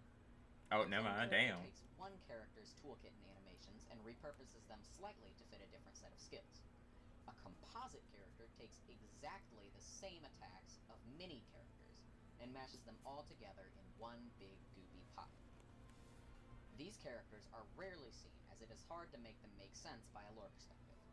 How can you have one character that is 18 different characters? Nigga, he's These 6 characters people. typically have attacks with the exact same animations and frame data as the character they're ripped from, but function entirely differently in the context of their move kit as a whole. The only real notable example of a composite character would be Double from Skullgirls, while some lesser examples include Kirby from Smash and Seth, specifically his Street Fighter 4 appearance from Street Fighter. Oh, okay. Okay, I'm done saying character so much. You can rest now. Sorry. Mm-hmm. I didn't mean to call you an idiot either. Sorry. Subscribe. Okay. That's that Guilty Gear. Guilty Gear has such a godlike OST.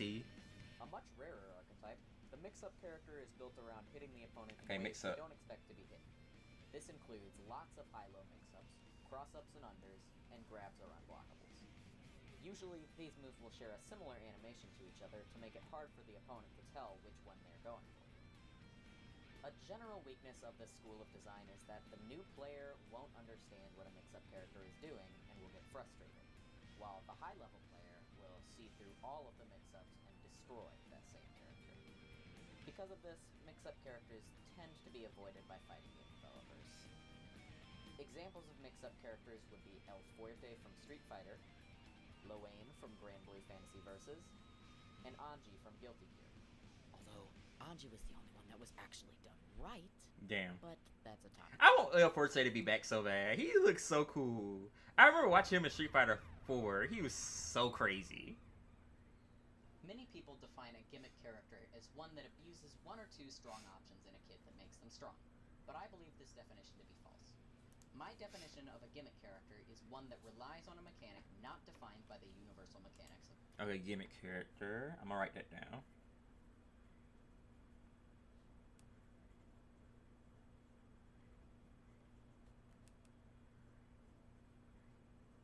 A character that breaks the fundamental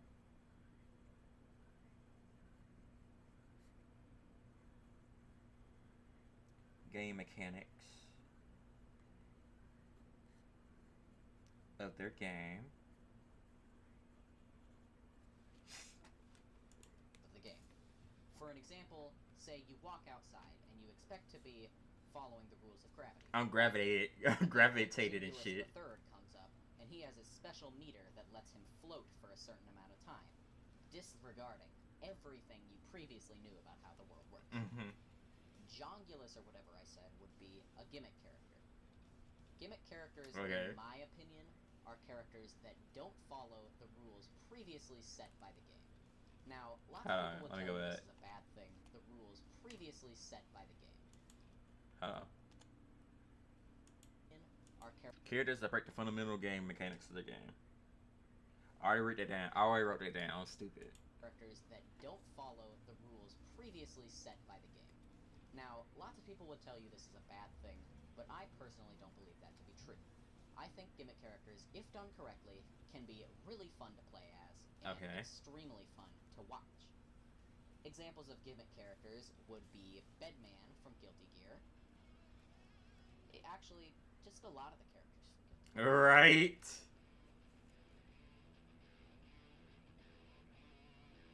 Oh, Answer. I remember him. Answer was cool. Our final fighting game character archetype, set play characters generally have very strong options for any situation, with the drawback being that they have to set them up by way of a separate special move input or specific action. These characters tend to fish for early knockdowns in the neutral, with which they use the free time from to set up their abilities, making it hard for the opponent to deal with them. A major weakness of this character type is that if the enemy never lets them get set up, they tend to have pretty weak options in general. Set play characters want to snowball on you, and you want to snowball on them. Examples of set play characters would be Jacko from Guilty Gear, Answer, also from Guilty Gear, and Jury from Street Fighter. Jury. Understanding each of these archetypes and how they apply to the characters you play can help new players figure out what types of characters they enjoy, as well as how to deal with certain other characters. I'm planning on making a character guide / recipe book for Guilty Gear Xrd Rev 2 in the future, and we'll go in more detail about what each of these archetypes mean to each character it applies to. For now, though, that's all. This has been Adventure, and I hope to see you in the next one. Peace. Okay. So, knowing this shit will kind of help me understand, like, essentially, like, what type of character I have, what type of character I'm fighting against. So, Lily, obviously, I would say she's like 80% grappler, 20% rushdown. I only say she's rushdown because she has the counter spire. She can go through projectiles. So, she has a counter to projectiles, but she has to set that up, though. She has to set it up. Yeah, I would say she's a... She's like a grappler. She's like 80% grappler, 10% sonar because she does have mid range pokes, and like 10% rush down. Like she has those elements of her. Okay. I want to read some more stuff about like character archetypes and stuff.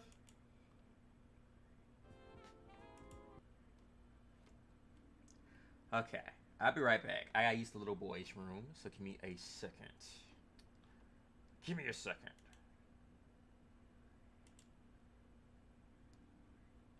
Or else. I'm getting angry. Yeah, I don't want to see me angry.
Boom, we're back. Oh, okay. More videos. Okay.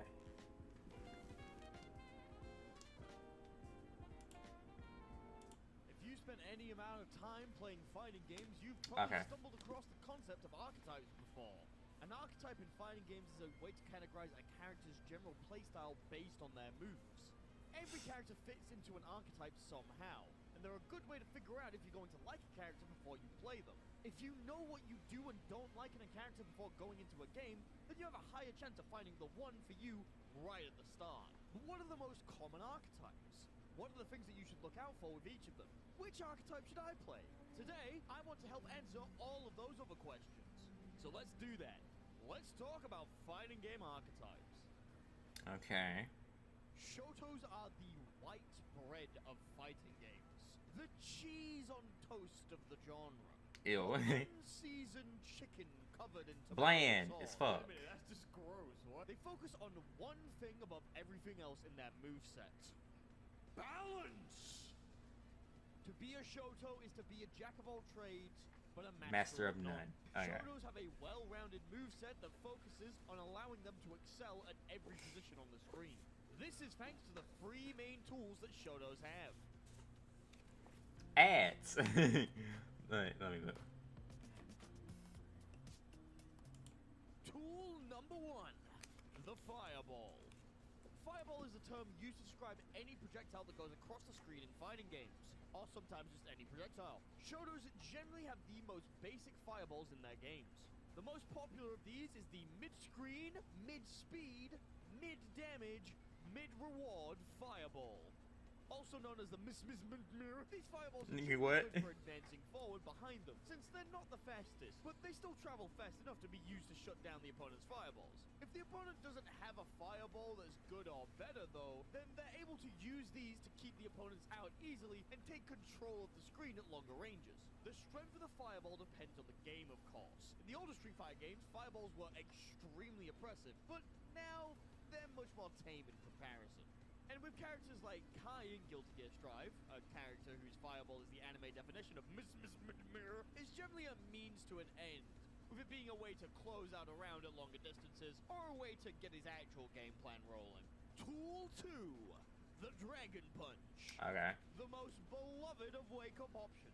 The Dragon Punch, DP for short, is an anti-air focused move which hits directly in front of the character. It has them fly upwards in the air, and they generally scream out the name of the move. Hadouken! Inferno Divider! Volcanicu! Viper!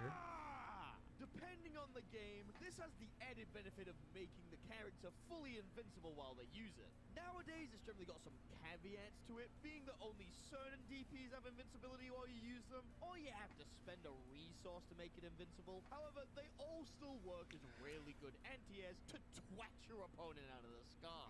DPs give you exactly what they say they do on the tin. They're good ways to get your opponent out of the sky, and they're good ways to stop people from hitting you with a meaty. They're also a great option if you're a psychopath and think you can see gaps in the matrix. Tool 3, the Tatsu. Tatsu are moves that allow the player to avoid or pass through most projectile attacks. Like all of these terms, they originate from Street Fighter, specifically Ryu and Ken's Tatsumaki Senpukyaku, also known as that Hurricane Kick. This move advances them forward and allows them to pass through fireballs. Now, this is generally the thing that changes the most between different Shotos. Obviously, you still have the ones that go forward and through fireballs, but some of them only go through mid and high up fireballs. Some of them don't go through fireballs at all and instead act as a mix-up tool or combo extender, and some of them just, are we sure that this is a Tatsu at this point? Yeah. But as long as it sends them forwards and they can avoid some attacks, bonus points of his fireballs, then we generally class it as a Tatsu. Those are the three main tools that Shotos have that allow them to perform well in basically every matchup. By having tools that allow them to keep their opponent away, get in on their opponents, and keep them out of the air, they're able to control most sections of the screen extremely well, and adjust their strategies in order to beat their opponents. It's all about that balance, being able to do a little bit of everything, but not exactly excelling at one specific thing. But that doesn't mean that every Shoto is the same. No, like everything in life, the best ones have a little bit of spice to them. Sure, you got your basic Street Fighter 2 bland chicken Ryu, but you can add some chili flakes and suddenly you got a Street Fighter 6 Ken. A character who doesn't have a tattoo that can go through fireballs, but gains the ability to pressure the opponent with crazy kicks and devastating run combos. Add some sriracha sauce and then you got a Soul bad guy. A Shoto who's got a really good tattoo and a command grab, but shorter range fireballs that's more used for pressure. Okay. Maybe you're looking for something else on the other end of the spectrum. I want something that can work better at longer ranges. Sprinkle a little bit of garlic on that shit and you get a Melee Blood type Luminous CL. A character who excels at longer ranges, but Melty Blood, I kind of want to get into it. Opponent's face. Hell, even Ryu got at least some pepper on him in Street Fighter 6, being able to empower his fireballs for better zoning and pressure. Shotos are all about one thing above everything else though. Balance! A Shoto is able to do everything but never excels in one particular thing. Gotcha. Granted, the more you try to change them, the less they seem to resemble a Shoto. But as long as they have the balance toolkit, then they can say that they're a Shoto. You just gotta find the right blend of Shoto spice for you. And if you pick Kai, that means you eat unseasoned raw chicken straight out of the packet. Damn. You salmonella-loving freak! Alright, now that we can move past Okay. well-mannered people who spend all of their I knew time the shuttle meditating and was. trying to reach enlightenment, and Soul bad guy, it's time to move on to the big three archetypes. These are the base. Okay, what the fuck is Blanca? I need to know that. In some way or another. Each of them are separated into their own different camps, and while there is definitely some overlap, most of the time if you play one type of these characters, you fucking hate the rest of them. They are constantly at war with each other, and the Shotos, and the rest of the cast, and the FGC at large. You know, maybe making a community that's based entirely around beating each other up hasn't been the best idea. Let's see which of them I should talk about first. Fuck! Grapplers, yes.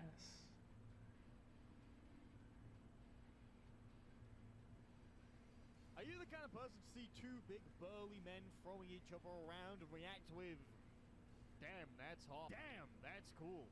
Do you love seeing a person who's more muscle than human screaming about how they're gonna beat the shit out of someone in a way that makes zero sense to anyone? If we used to go one-on-one and then add 66 and 2/3%, I got 141 and 2/3 chance of winning. You're like, what the fuck? See, Nick Joe, the numbers don't lie. The fuck did you just say to me? Grab another person, lift them in the air, scream Come something here. that has to do with how they're going to Oh. drop them and then drop them to the ground, cause all of the neurons in your brain to fire at the same time, well then you'd probably be interested in learning a grappler. Grapplers are focused on one thing above everything else. Grab! Grapple 'em. Usually being big and slow, grapplers are a very burst-heavy character archetype who take a long time to get into the position that they want. But once they are in, they deal an absolutely ludicrous amount of damage by using their signature move, the command grab. In most fighting games, there are two types of grabs. There are regular grabs and there are command grabs. Regular grabs are available to the entire cast. It can generally be teched by pressing your grab right as you get grabbed. Sometimes the window is extremely tight, and sometimes it's not even there. But these are throws that every character in the cast has access to. Command grabs are unique to specific characters, and have to be executed by doing a special motion input. Or in some games, they are tied to a special move button. We call this bit future-proofing for Project L because they remove motion inputs. Why? I don't know, they fucking hate me, I guess. Normally these are massive grabs that send the opponent flying in the air in some way and do a bunch of damage once they finally come crashing down. Sometimes this resets the match to neutral, sometimes the grappler is able to stay in the opponent's face and continue that pressure, and sometimes it's not just one grab, but multiple grabs. And the player is able to chain them together in order to make you regret your life choices. A lot of people out there always think it's just the one grab. And while the most popular grapplers out there are big guy with big grab, there's always some grapplers who will mix up the formula. But what else makes a grappler? I forgot about Kanji. Kanji is cool. He had that steel chair. That would be silly. Shit. Well, there's multiple different things that define what makes them who they are. And it's definitely not just because of the name, like, movement. Grapplers are always pretty notorious for not having good ways of closing the gap against their opponents. They generally either have no good movement options at all, or their movement options are extremely committal and leave them open to being punished in a variety of ways. Maybe this is something like Potemkin's Hammerfall in Strive, which allows him to fly forwards in a straight line. While he can armor through some of the attacks that he takes, it is a predictable straight line, and it always leaves him negative when the move is ending. Meaning he has to call out the opponent while using this move if he wants to get in. Or you can just spam it and hope for the best. Or something like Zangief's running Bear Grab, a command grab that has him run forward in a straight line for a few seconds. The move has such a long style that players are able to see it, process it, and react to it. But it can be a good call-out move if you know that your opponent is going to backdash or if they're not paying that much attention. Grapplers get worse and worse the further away you are from them. And if your character has even a semi-decent tool at keeping them at bay from further reaches of the screen, they can be put in a position where they're not even able to try and win it again. They just get shut down over and over and over and over again, constantly being forced to reflect on their decisions and what led them to this point in life. A life of never-ending torment, where all they can do is slowly attempt to push the boulder up the hill, with no hope of ever getting to the top. Oh, look at that, I won! The grapplers look at that, I won. benefit of being absolute fucking tanks.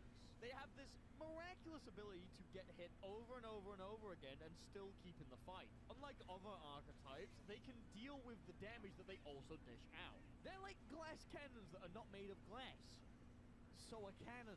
Grapplers have very, very high total health pools, meaning that they're able to take hits over and over again and still manage to stay standing. Situations that would leave other punier characters in the grave matter not to grapplers, as they are able to survive more situations.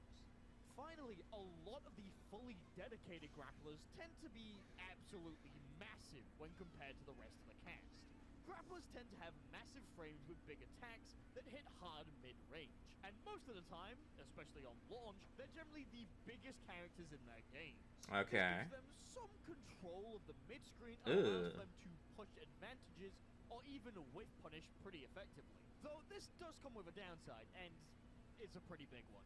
Since their whole bodies are bigger, they're a lot easier to hit when compared to other characters. In some games, this can mean that these characters have combos that can only be done on them because of the way that their hurt boxes are. Gotcha. Certain attacks that would whiff on shorter characters with slimmer frames can hit the big, meaty boys, such as the life of being swole as fuck. This can naturally counterbalance the swole life that grapplers have. Since they take harder hitting and longer combos, they generally lose more health from basic combos. And that's grapplers. They're big, they take big damage, they deal bigger damage, and most importantly, they grab. Zoners.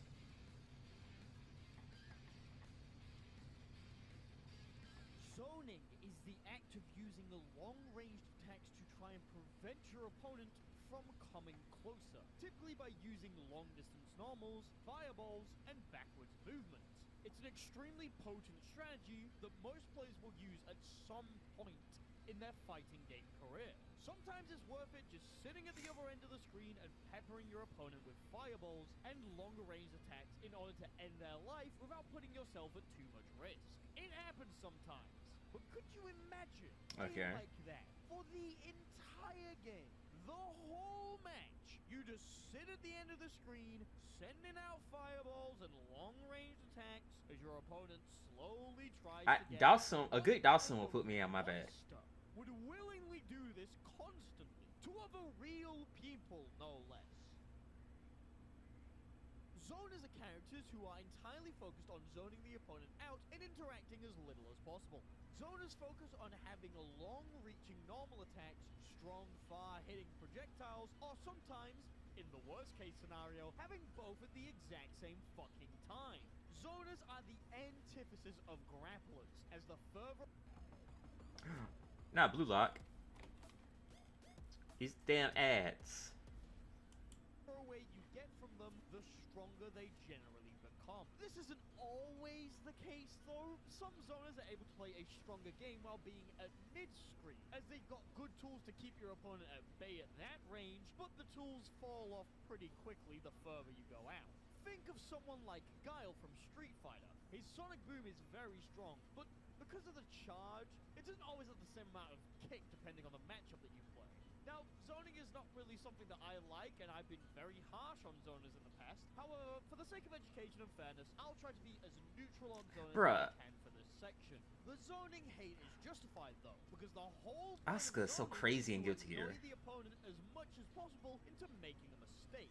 The end goal isn't to kill them with fireball spam, though if they die, hey, good for you, right? It's to force them to make stupid decisions that lead to their downfall. There's a sort of primal rage that comes out in most people while they're getting zoned in fighting games. A panic sets in as the clock ticks onwards, your health bar slowly lowering, the enemy gaining resource after resource with no opening in sight, until eventually you feel like you have no choice but to do something ridiculous and drastic. And it's in they capitalize these off that. moments where zoners shine. Zoners tend to have two different types of tools. There's zoning tools that work in most situations and cover a lot, but not all, options, and the more specific tools which cover less options, but the options that they cover really, really well. They might have a lot of things that cover the enemy on the ground and keep them sat on the floor, but they're beaten by simply jumping over them. It's in times like this where they pull out their special weapon, the fuck you get anti-aired gun, which is jumping directly at them really hard and makes you infertile or some shit. I don't know, I don't play zoners. The act of playing the zoner is like being the mastermind in an anime. Predicting your opponent's next move is vital in order to succeed as a zoner. You need to watch how your opponent reacts closely and carefully, analyzing everything they do until eventually predictable. Fuck, it's all well and good trying to predict your opponent, but if you get it wrong, you're not gonna like what happens next. Zoners tend to suck the moment that you get past their preferred range. Okay. While their normals hit very far, they normally end up being really slow. Plus, most of the time, they have weak defensive tools, which don't allow them to get opponents off of them once they're finally in. This isn't always the case, as some zoners have very, very good defensive tools. However, they normally have a downside that needs to be overcome. With someone like Guile, who has a very good reversal with his flash kick, it needs to be charged, meaning that he needs a little bit of foresight in order to use it effectively. Plus, you can bait it by having him block an overhead so he loses the charge. Or with someone like JP, who has a counter move, but he can be thrown out of it. Wait, what do you mean that if he uses the OD version, it also beats throws? Wait, hold on. Oh, I didn't know that. Weak defense and pretty mid health bars are staples of zoners. I definitely didn't say grapplers in the original recording. They're amazing at keeping you out, but once you're in on them, they tend to just kind of crumble. Ooh. Doesn't mean I like fighting them. I fucking hate them. Zoners are not for everyone. But if you really just want to play a single-player game and love frustrating your opponents, then you'll probably really enjoy them. In all seriousness though, zoners bring a wholly unique perspective to fighting games that isn't just run in and brawl with your opponents. Besides, what kind of moron would want to play a character that's entirely based on rushing in on your opponent and forcing them to constantly guess in order to get a chance to play the game again? Rush down, okay. Rushdown is the most baller archetype there is, because it's the one that I like, and that's all the logic that I need in order to boast about it. Rushdown is a playstyle which involves running at your opponent and hitting them with as many attacks as you can right in front of their face until they inevitably die. Following that logic, I was like, just getting in and beating their ass. I like it. Characters that excel at being in front of their opponents and have a lot of tools in order to deal big damage and, most importantly, make that combo counter go up and up and up. Well, isn't that just grappler? I mean, they have the same. Ew, that voice. According to you. Why are you like this? The difference between grapplers and rushdown characters are pretty obvious once you look past the opening statements. And it boils down to two main factors: how the characters approach their opponents and what they do once they're finally in. Let's talk about those approach tools really quickly. Generally, rushdown characters end up doing something that we haven't seen yet from the other archetypes, and that's crank the speed up. Now, most of you will be thinking of movement speed, and you are correct with saying that, but more importantly, rushdown characters also attack faster than most of the cast. This means they have attacks that come out really quickly and recover really quickly, which can lead to them having some of the best close-range buttons in the game. However, the downside becomes that the characters tend to have stubbier buttons. While most other archetypes have a nice gradient for their effective range, a lot of rushdown characters just fall off once you leave mid-screen. Hell, they might even have no good tools once you get past the range where you can smell their breath. This doesn't matter too much for a lot of rushdown characters though. Thanks to their speed, they have a lot of ways to get into that preferred range much easier. Okay, so once they get in on you, it's a wrap. But once they outside of you, it might not be. It is a wrap. Designed better for your lives together. This can be through their walk, run, or dash speeds, but a lot of time rushdown characters have other tools that allow them to get in on their opponents. A lot of times, rushdown characters will have some sort of dash that goes forward. Moves like this are very common on rushdown characters and sometimes have added benefits. You obviously have your ones that just get you in but leave you negative. You have ones that might have a bit of a longer startup but will leave you positive in front of your opponent's face. And then you have some that are just, fuck it, we ball. Go in and it does something we still don't know. Nobody knows. So congratulations! You pressed your special move and now you're in on the opponent. I'm so proud of you. But what can you do now? It's not like you have a command grab to destroy your opponent's health bar in one clean hit. Please don't look at that. The likelihood is that you have the ability to do one of multiple different options that can all be beaten in different ways. We call these mix-up situations. Why is it called a mix-up?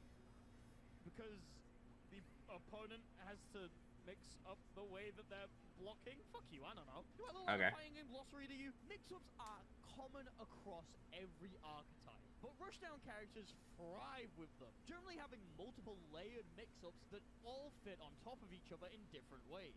The basic mix-ups are strike-throw mix-ups. Mix-ups in which the opponent is either gonna hit you or they're gonna throw you. High-low mix-ups, mix-ups where the opponent will either hit you with a low or an overhead attack, and finally, left-right mix-ups. Mix-ups where the opponent can either hit you with an attack on the left side or an attack on the right side. Mix-ups with two options where the way that your opponent is going to hit you is ambiguous and hard to figure out are generally called 50-50s. However, if there are multiple options, I want to watch a video on mix-ups too. With how many options there are. So a mix-up that can have the opponent hit with a high, a low, or a throw I'll write that down. would be referred to as a freeway mix-up. Every archetype has different mix-ups, but rushdown characters easily have the best mix-ups, and in a lot of cases have mix-ups that lead to more mix-ups if the opponents block the first one. A lot of rushdown characters are able to use tools in order to constantly force their opponent to guess, and will create sequences where the next option that the opponent goes for is unclear and not easy to deal with. By having access to a lot of fast-hitting moves that all require the opponent to beat them in different ways, rushdown characters are able to overwhelm their opponents with different options and situations until they inevitably remove the veil and beat you with something so simple you're confused on if you're even fighting the same player or not. But wait, there's more! Because rushdown characters aren't always just focusing on mixing you up at every opportunity. No! Some have gained the ultimate ability that every archetype wishes for, removing your ability to play the game. Okay. Without going too much into the core concept of how fighting games work, some rushdown characters have pressure and sequences that allow them to constantly be in a state where they can do whatever they want and you can do nothing. You lose. You lose. This as being plus. You And fool. just know, the more plus you are, the better the outcome. Alternatively, the more negative you are, the worse the outcome. Some rushdown characters have the ability to make themselves extremely plus, basically all of the time, meaning that every opportunity turns from a, oh god, how are they gonna mix me, to, I gotta get out of here! This is where frame I gotta get out of here. Basically, if you have a button that comes out too long for it to actually keep the opponent in a block string, but fast enough for where they can't hit a button between it, it's called a frame trap. Some rushdown characters thrive off of this and have huge, absolutely massive combos off of the counter hits that they get from these frame traps. So what's the downside then? If they're so cool and perfect, why do you marry them? I mean, what are their weaknesses? Well, as I said earlier, some rushdown characters don't have the luxury of long-hitting normals and neutral tools. So once you get them even slightly out of their effective range, they have to hard commit if they want to get back into a winning position. Also, the faster ones tend to have smaller health pools than the rest of the cast, so once you hit them, they just kind of crumble like Grandpa's ashes in the wind. Order now, gamersubs.com. Code he's getting for 10% off. They've got a new Heaven and Hell waifu company. Okay. Demons and shit on it. Get characters. You either get high mobility and good mix-up, but no HP, or you trade good mix-ups and good mobility for more HP. If you find a character with all three, then, well, there's a good chance that you have a top tier on your hands. Rushdown characters are so much fun. I love them. They're amazing. I might marry them, actually. Sure, they're probably not for everyone, but for me and other people who love bashing their heads against their peripherals, they're extremely fun. And just forcing your opponent to constantly guess or else they die is really satisfying. I love them. You hopefully don't hate them. And they're the best archetype. Fuck you.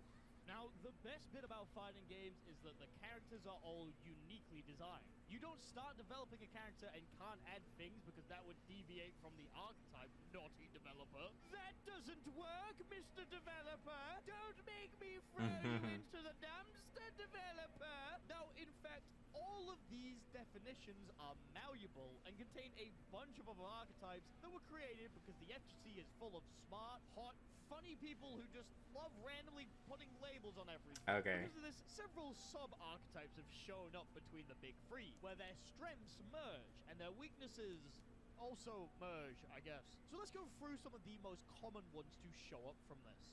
The Combo Grappler is just like a grappler, however, there's one noticeable difference. Instead of having the command grab do a bunch of damage, it leaves the opponent in a situation where they are open for a completely free combo. By allowing for a free combo after the command grab lands instead of doing a bunch of damage, combo grapplers are able to get potentially more off of their command grabs than normal grapplers. Normal grapplers with normal command grabs have a fixed result after the enemy is hit with them. Combo grapplers, though, are able to change their combo in order to get whatever they would like out of it. Maybe there's a combo from command grab that gives the player a mix-up after they land. Maybe there's one that does a lot of damage. Write it down, combo grappler. Both, but it's very hard to execute. Or maybe there's just one that lets you cash out everything you have to do an ungodly amount of damage. By allowing the player to do a combo, the character opens up to a bunch of different opportunities for new and creative sequences when compared to normal grapplers. However, there has to be a trade-off, right? Well, ignoring the new execution of having to press more buttons, combo grapplers have a habit of keeping the bad parts of grapplers' movements without the benefit of ridiculously large health bars. And since they're getting the high damaging combos and potential mix-ups from the rushdown characters, they don't get any of the good movement tools. Generally just the really slow and committal ones. There's a chance they do have a better approach option compared to traditional grapplers, but a lot of the time it's very committal. Like, she's not leaving that stance, bro. She's gonna go in. Eventually. I ordered 200 hand-forged knives from the dorm room and built a Wix website to sell them. I'm Noah Rosen, founder and owner. A very fun archetype, especially since they don't have very silly combos. The Footsies character. Okay, Footsies character. Focuses on one thing above everything else. Footsies. For those of course. Out of the loop, footsies are the term that refers to controlling my character. Often by using pokes. In essence, you're trying to get to a range that you like while trying to deny your opponent from getting to a range that they like. Footsie characters then are characters with a lot of really good mid-range pokes, who focus on beating the enemy by converting off of a poke for big damage. These characters rely a lot on whiff punishing and baiting the opponent into doing an option when they really shouldn't have done it. However, they tend to only really be good at playing footsies. Of course, you get our character getting a high ass beat. They can have some good buttons, but their actual pressure can be somewhat lacking when compared to their rushdown counterparts. And they don't have any long-range buttons like fireballs or full-screen normals. They dominate the mid-range, but nowhere else. I haven't scripted this bit, so it's gonna be fun. So you know how like whatever's going on with C. Broly. Sit at full screen and basically do I miss Dragon Ball FighterZ. The benefit of the rushdown character is they're able to get in really easily and mix your shit. And the benefit of the grappler is they're fucking huge, have a lot of armor, and do a bunch of I miss Dragon Ball FighterZ, man. All of those good things, and you put them on one character. And the downside is, yeah, that's Z Broly. A character whose Ki Blast is so fucking good that he's just able to sit at the other end of the screen. If the you fuck? try to super dash through it, which is what you do against Ki Blast, you get command grabbed and died. He's able to go into armored stances to you to the corner and fucking kill you. He has ridiculous combo conversions, and he's fucking stupid. If you want to know what every archetype in a trench coat going to Wendy's and trying to order a Baconator looks like, go play Z Broly. So Broly can do anything. Is what I got from that. Go on to some of the weirder archetypes. The characters that we just talked about managed to cover the majority of fighting game archetypes. Generally, a character can be described as a rush. One of my friends texted me something. Of course, they could also be a Shoto, but Shotos tend to move towards one of the 3 other archetypes, depending on what they specialize in. The next few archetypes more focus around the gimmicks that each character has. These are extremely Oh my god. My friends play Persona 3. that have a stance. He's not fucking with it. Listen, I swear it gets more Okay, stance character. Stance characters can be pretty simple or pretty complex depending on how their stance works. However, for the most part, stance characters are able to enter a new stance that forces them to have new moves. For example, Leo Whitefang is a basic stance character who has a stance that increases his rushdown potential. By running through the opponent, he gets a full new I never understood Leo. Because he has the back turn stance. What does that do? I'm not fluid in Guilty Gear. I haven't played Guilty Gear in so long. During this attack, he is able to either let it go or cancel it by pressing heavy slash. This is known as stance canceling, and in older Guilty Gear games, he can give himself frame advantage, but his driving sick combo. But this isn't the kind of stance character that you want to know about. No, you want to hear about Lei Wulong, the stance character with 7 different stances that you need to learn. You literally get put into a different stance every time you sidestep. Imagine sidestepping to move left to punish something, and now you have a completely different character with a different kit. I'm sure that's fun. I don't know anything else about Lei Wulong, so we're moving on. The stance character generally lands on a scale of complexity with how their stances function. But normally, they either have stances that keep their gameplay style, or even enhance it, or they have a stance that completely changes their gameplay style, and the archetype that they're in to be even funkier. Stance characters are simple in concept, but can be endlessly complex in execution. A puppet character is a character who puppet characters like Sato. On the screen that isn't themselves. Like most archetypes, this has some different types, but let's focus on the big puppet characters who control a puppet with a lot of different possible actions. These kind of characters basically have a completely separate character on their screen that they're able to that was kind of saucy. Hold on. Special moves, This is Raelius from Blaze Blue. Around the screen. Generally, because they have the ability to control a secondary character, they have a lot of benefits, like being able to completely skip neutral. Versato is so cool. I love this little shadow shit. The downside generally is that once you finally get rid of their secondary character, they I know at one point Sato was really good. I think they nerfed him. Characters have pretty stubby normals, crap mix-ups, non-existent pressure, and the health bar of an actual child.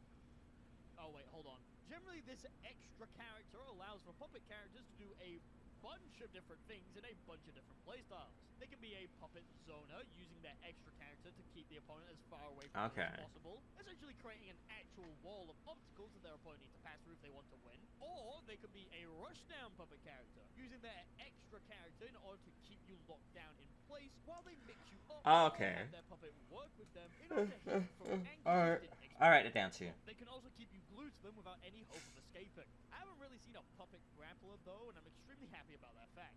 Puppet grappler sounds kind of cool. Game Persona 4. Hear me out though.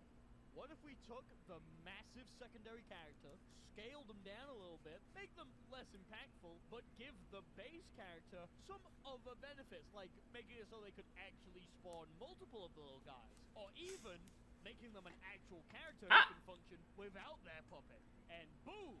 You have a puppet. I never thought about that. Persona is down there. Everybody's a puppet character down there. Their only downside is either that they require more setup if they want to get as effectively working as the other puppet characters, or they simply can't get to those crazier setups and have to win more interactions with more. I miss DNF. Pressure. Poor DNF. Either way, puppet characters are really cool if you're the one playing them. So you know how grapplers tend to have a lot of health and massive hitboxes, while having hurt boxes that are bigger than the rest of the cast? Well, what if we took that kind of character and just remove the command grab?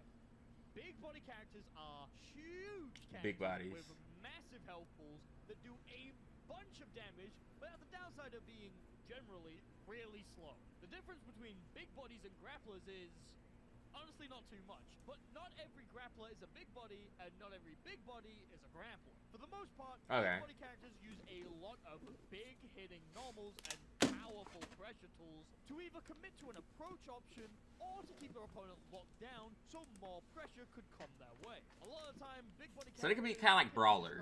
as bullies, making you constantly second guess what you should do next or how you should react to their pressure with hard-hitting moves and insane plus frames. Obviously, their downside is their speed. Not being able to easily get into their game-winning position can lead to a lot of sticky situations for them. But they have the health bars to be able to weather the storms. And once they finally get in, it can feel like the game just sort of ends right there and then. Set play is a concept that set play. calculated, pre-planned setups, most commonly found on a knockdown. It involves a lot of different ideas in it. However, most commonly, this is found on Okizeme, also known as a wake-up situation. Okay, so characters that set up shit. So I know Milia can set up shit. Set play situations and base their entire game plans around these different situations. Most of the time, this is by putting some sort of attack on top of the opponent while they wake up. And this then allows them to do a mix-up as soon as the opponent wakes up. Her hair shit be pissing me off. Playing a single-player game sometimes, since they're entirely focused on running pre-planned setups. Once they get you into a position that's favorable to them, they're able to force you to guess which one of their several options is coming next. And you have to either react, or sometimes to straight up guess what's gonna happen. For a lot of set play characters, being able to find the hit that gets them in their game-winning position is the hardest part. If they're not able to get you into a knockdown state, or God forbid, win neutral against you, they tend to struggle pretty hard. This can be with things like poor neutral options, low damage from non-knockdown situations, or it could be things like having basically no health. So if they're not running that pressure, then they're just dying. Now, we can sit here all day and go over every single possible archetype from every single possible fighting game. Archetypes are the kind of thing that you can just keep adding labels to stuff if you really want to. Archetypes are a good baseline for what a character plays like. But yeah, I think that's interesting. That helps me. Because I think at this point in the game, I need to learn what every character can do and how to fight them. I need to know a matchup, essentially. I think that's my weakness right now.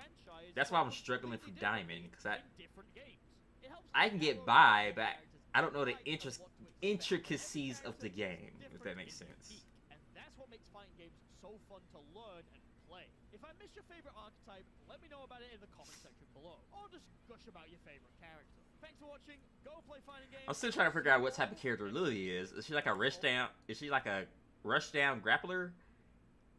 / kind of sonar, because she has like long mid-range pokes. She has the counter fire that can go through fireballs and kind of apply pressure. She's also a grappler, so it's like, ooh, this is kind of hard. Okay. Mix-ups, fighting game, mix-ups.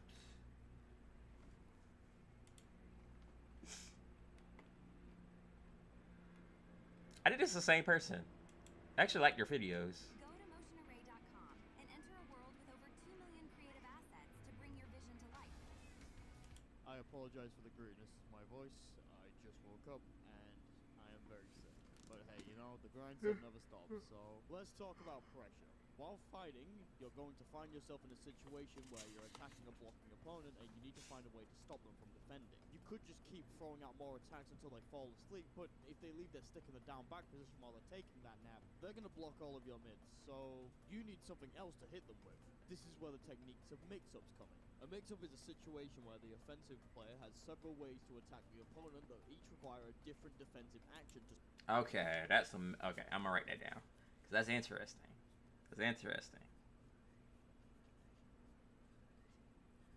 A situation where the offensive player has ways to attack at each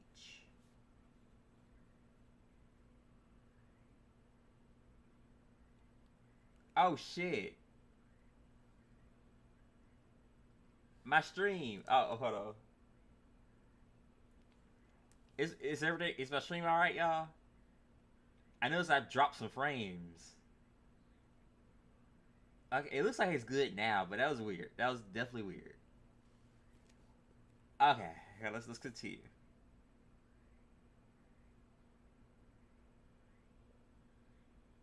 That each require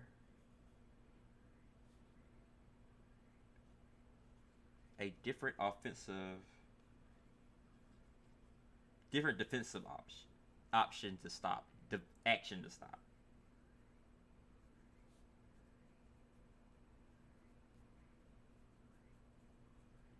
Bet. Okay, let's get it.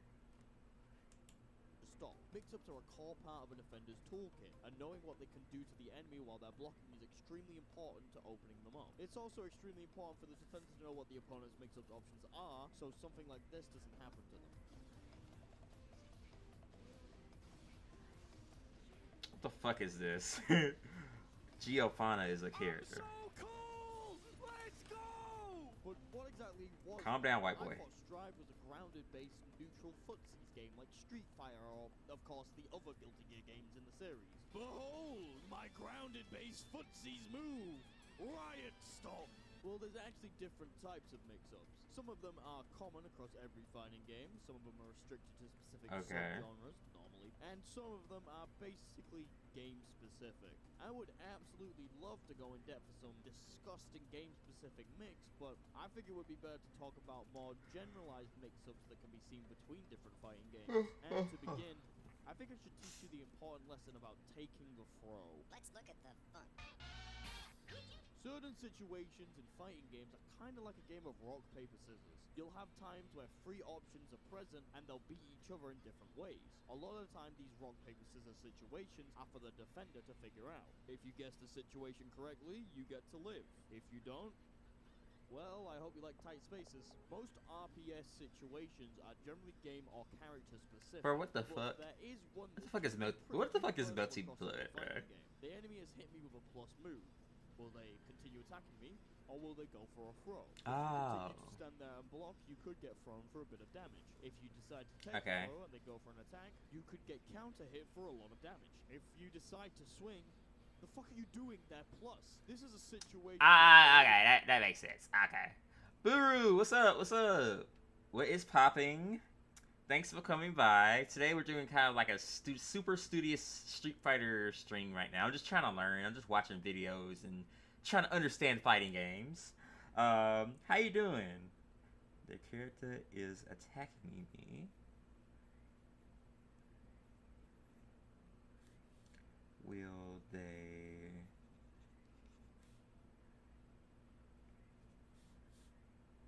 go for throw?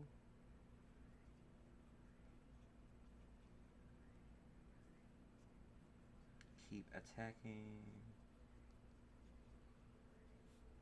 Okay, bet. So situations like that, you kind of have to either just like keep eating the offense or take the throw, but they're plus. So you should not push a button. You decide to swing. The fuck are you doing there? Plus. They're plus. For a bit of damage. Wait a minute, I'm plus. If you continue to stand there and block, you could get thrown for a bit of damage. If you decide to take the throw and they go for an attack, you could get counter hit for a lot of damage. If you decide to swing, the fuck are you doing there? Plus. This is a situation where all of the options you can do are covered, so you need to choose an option and commit to it. This is known as a 50-50, as each option is just as likely, and you have to choose between each of them. Now here's the thing. Here's the secret tech that you need to learn in order to deal with this mix-up. Take the throw. Take the throw. Asterisk. So, let's look at what happens when you take the throw. You take a small amount of damage and get hit with an Oki setup. Depending on the character, that's probably fine. Unless you're fighting a character that has really good Oki, taking the throw isn't that bad of an option. Now, let's see what happens if you get hit. Oh yeah, you get counter hit. And your health is gone. Okay. Yeah, so you take way more damage and now have to deal with the same Oki. Okay, Not bet. good. There is an exception to this rule. If she says take the throw, then yeah, it's fine. Gio's so fine, damn. It's probably a trap. Besides, This one has a few more tricks up I need its me a sleeve. Geo in my life. Let me shut up. I already have one. Fighting games have two different ways of blocking. I'm a In taken 2D games, man. You can block standing, which will let you block overhead and mid attacks, and you can block low, which lets you block. Doing great. I did a low chill attacks. stream Now, myself. you know Got my certain exercise times in, block and I low, played as low attacks come out so DBD fast Dead, that Dead by Daylight. So you need to be consistently blocking low Okay, while you're with on a the front amigo of foot mine. to Okay, get over nice, the nice. otherwise. Yeah, So I'm this just, means when I'm you kind of see just the chilling overhead today. attack, you need to react to it and block high. I played some Depending on the Persona game, 3, this then I'm just doing this little, watch some videos right now. in the air, which gives you a lot of time to see it coming and even anti-air them. And most That's standing good. overhead I gotta check out one of your attacks streams one of these slow. days. Depending on the game, though, you might get a full combo off of it, but it might not do a lot of damage. God, Most Geo's so games cool. will I wanna be like you her when I can grow also up. get a full damage off of it as well, and with these ones, you can do a bunch of damage. If I look like Geo, it'll be over for y'all. Despite game-specific tech, they're generally pretty easy to block, so they're I'll not be a something menace. you need to worry about too much. Depending on the game, though, you can actually make these more deadly. Some characters are able to do more than one overhead attack before touching the ground after they jump. Combining this with air dashes, you're able to do several overhead attacks to force your enemy to continue blocking high, which can forcefully open them up, as they may have been going to block low as they expected you to land. Speaking of using air dashes, the majority of fighting games have you holding backwards in order to block an attack, so if an enemy ends up on the other side of you, you have to hold the other direction in order to block it correctly. A mix-up that relies on making the opponent guess which side they're going to get hit on is called a left-right mix-up, as they have to choose if the mix-up is going to hit them on the left side or the right side. Like, you get it, it's pretty self-explanatory, I don't need to explain this, you're smart. The majority of left-right mix-ups in games simply have one player jumping over the other and hitting them on the other side. However, in games with air dashes, it's possible to jump an air dash over an enemy's head in order to hit them on the other Ah, side. that looked If you use one of your nasty. counter How do you moves, block they may that? be able to catch your opponent out before they notice what happened. Games like Dragon Ball FighterZ Ugh. emphasize this by allowing the player to jump cancel any move while they have Sparking Blast, meaning you can consistently run mix-ups on your opponent while it is active. You don't always have to go over them. If your enemy is in the air, you can run under them to get to the other side. If they do not notice, you might be able to hit them as soon as they land for a free combo. This is extremely common in Skullgirls, where a lot of the game relies on resetting your opponent to get another combo. What's a reset?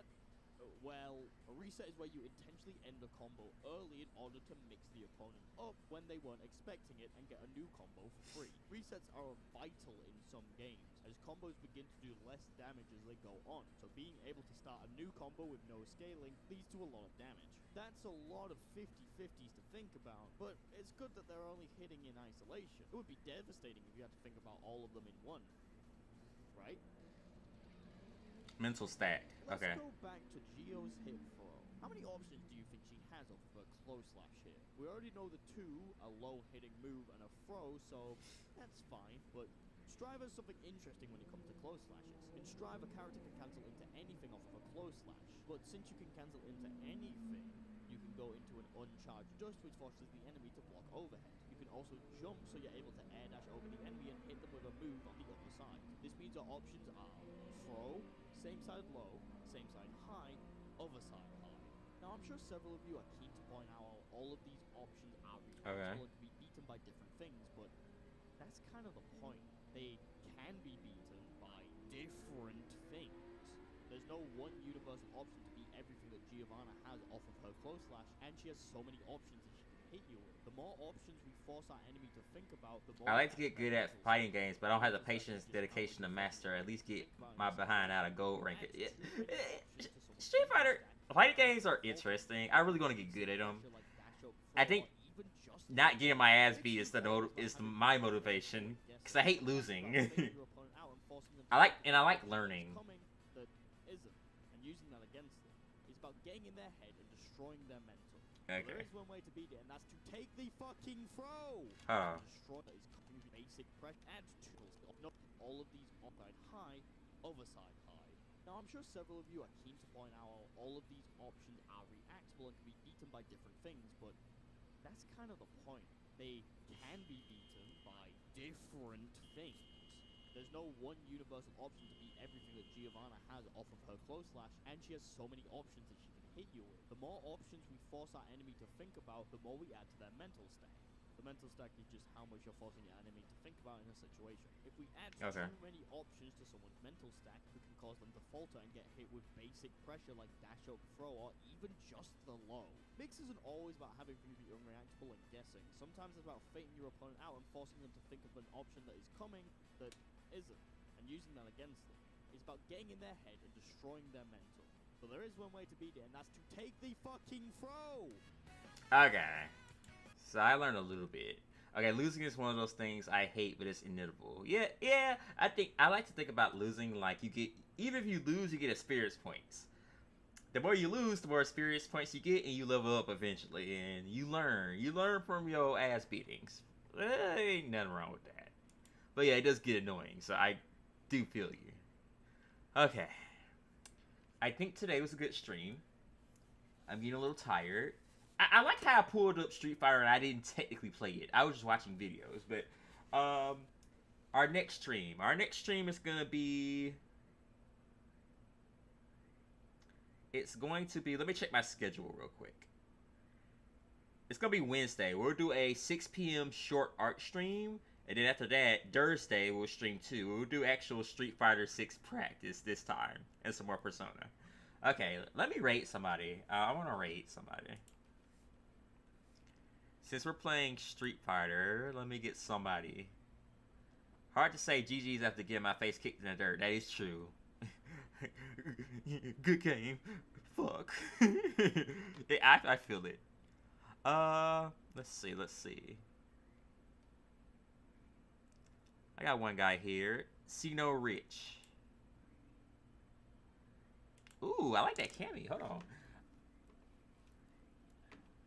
Alright, let me rate this guy.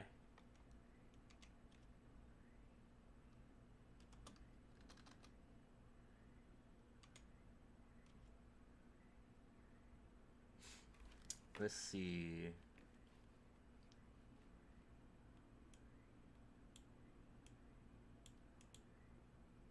Give me 1 second. Copy. Paste.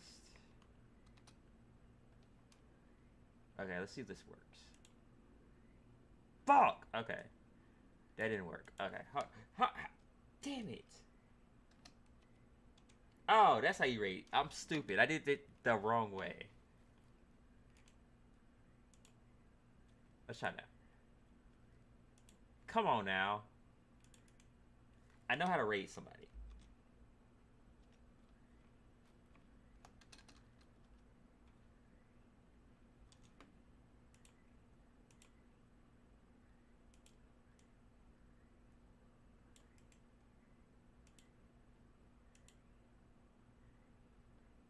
Okay. Alright. If nobody told you that they love you today, remember that I do. Enjoy being blessed, carry no stress. And I will see you guys Wednesday. Peace out.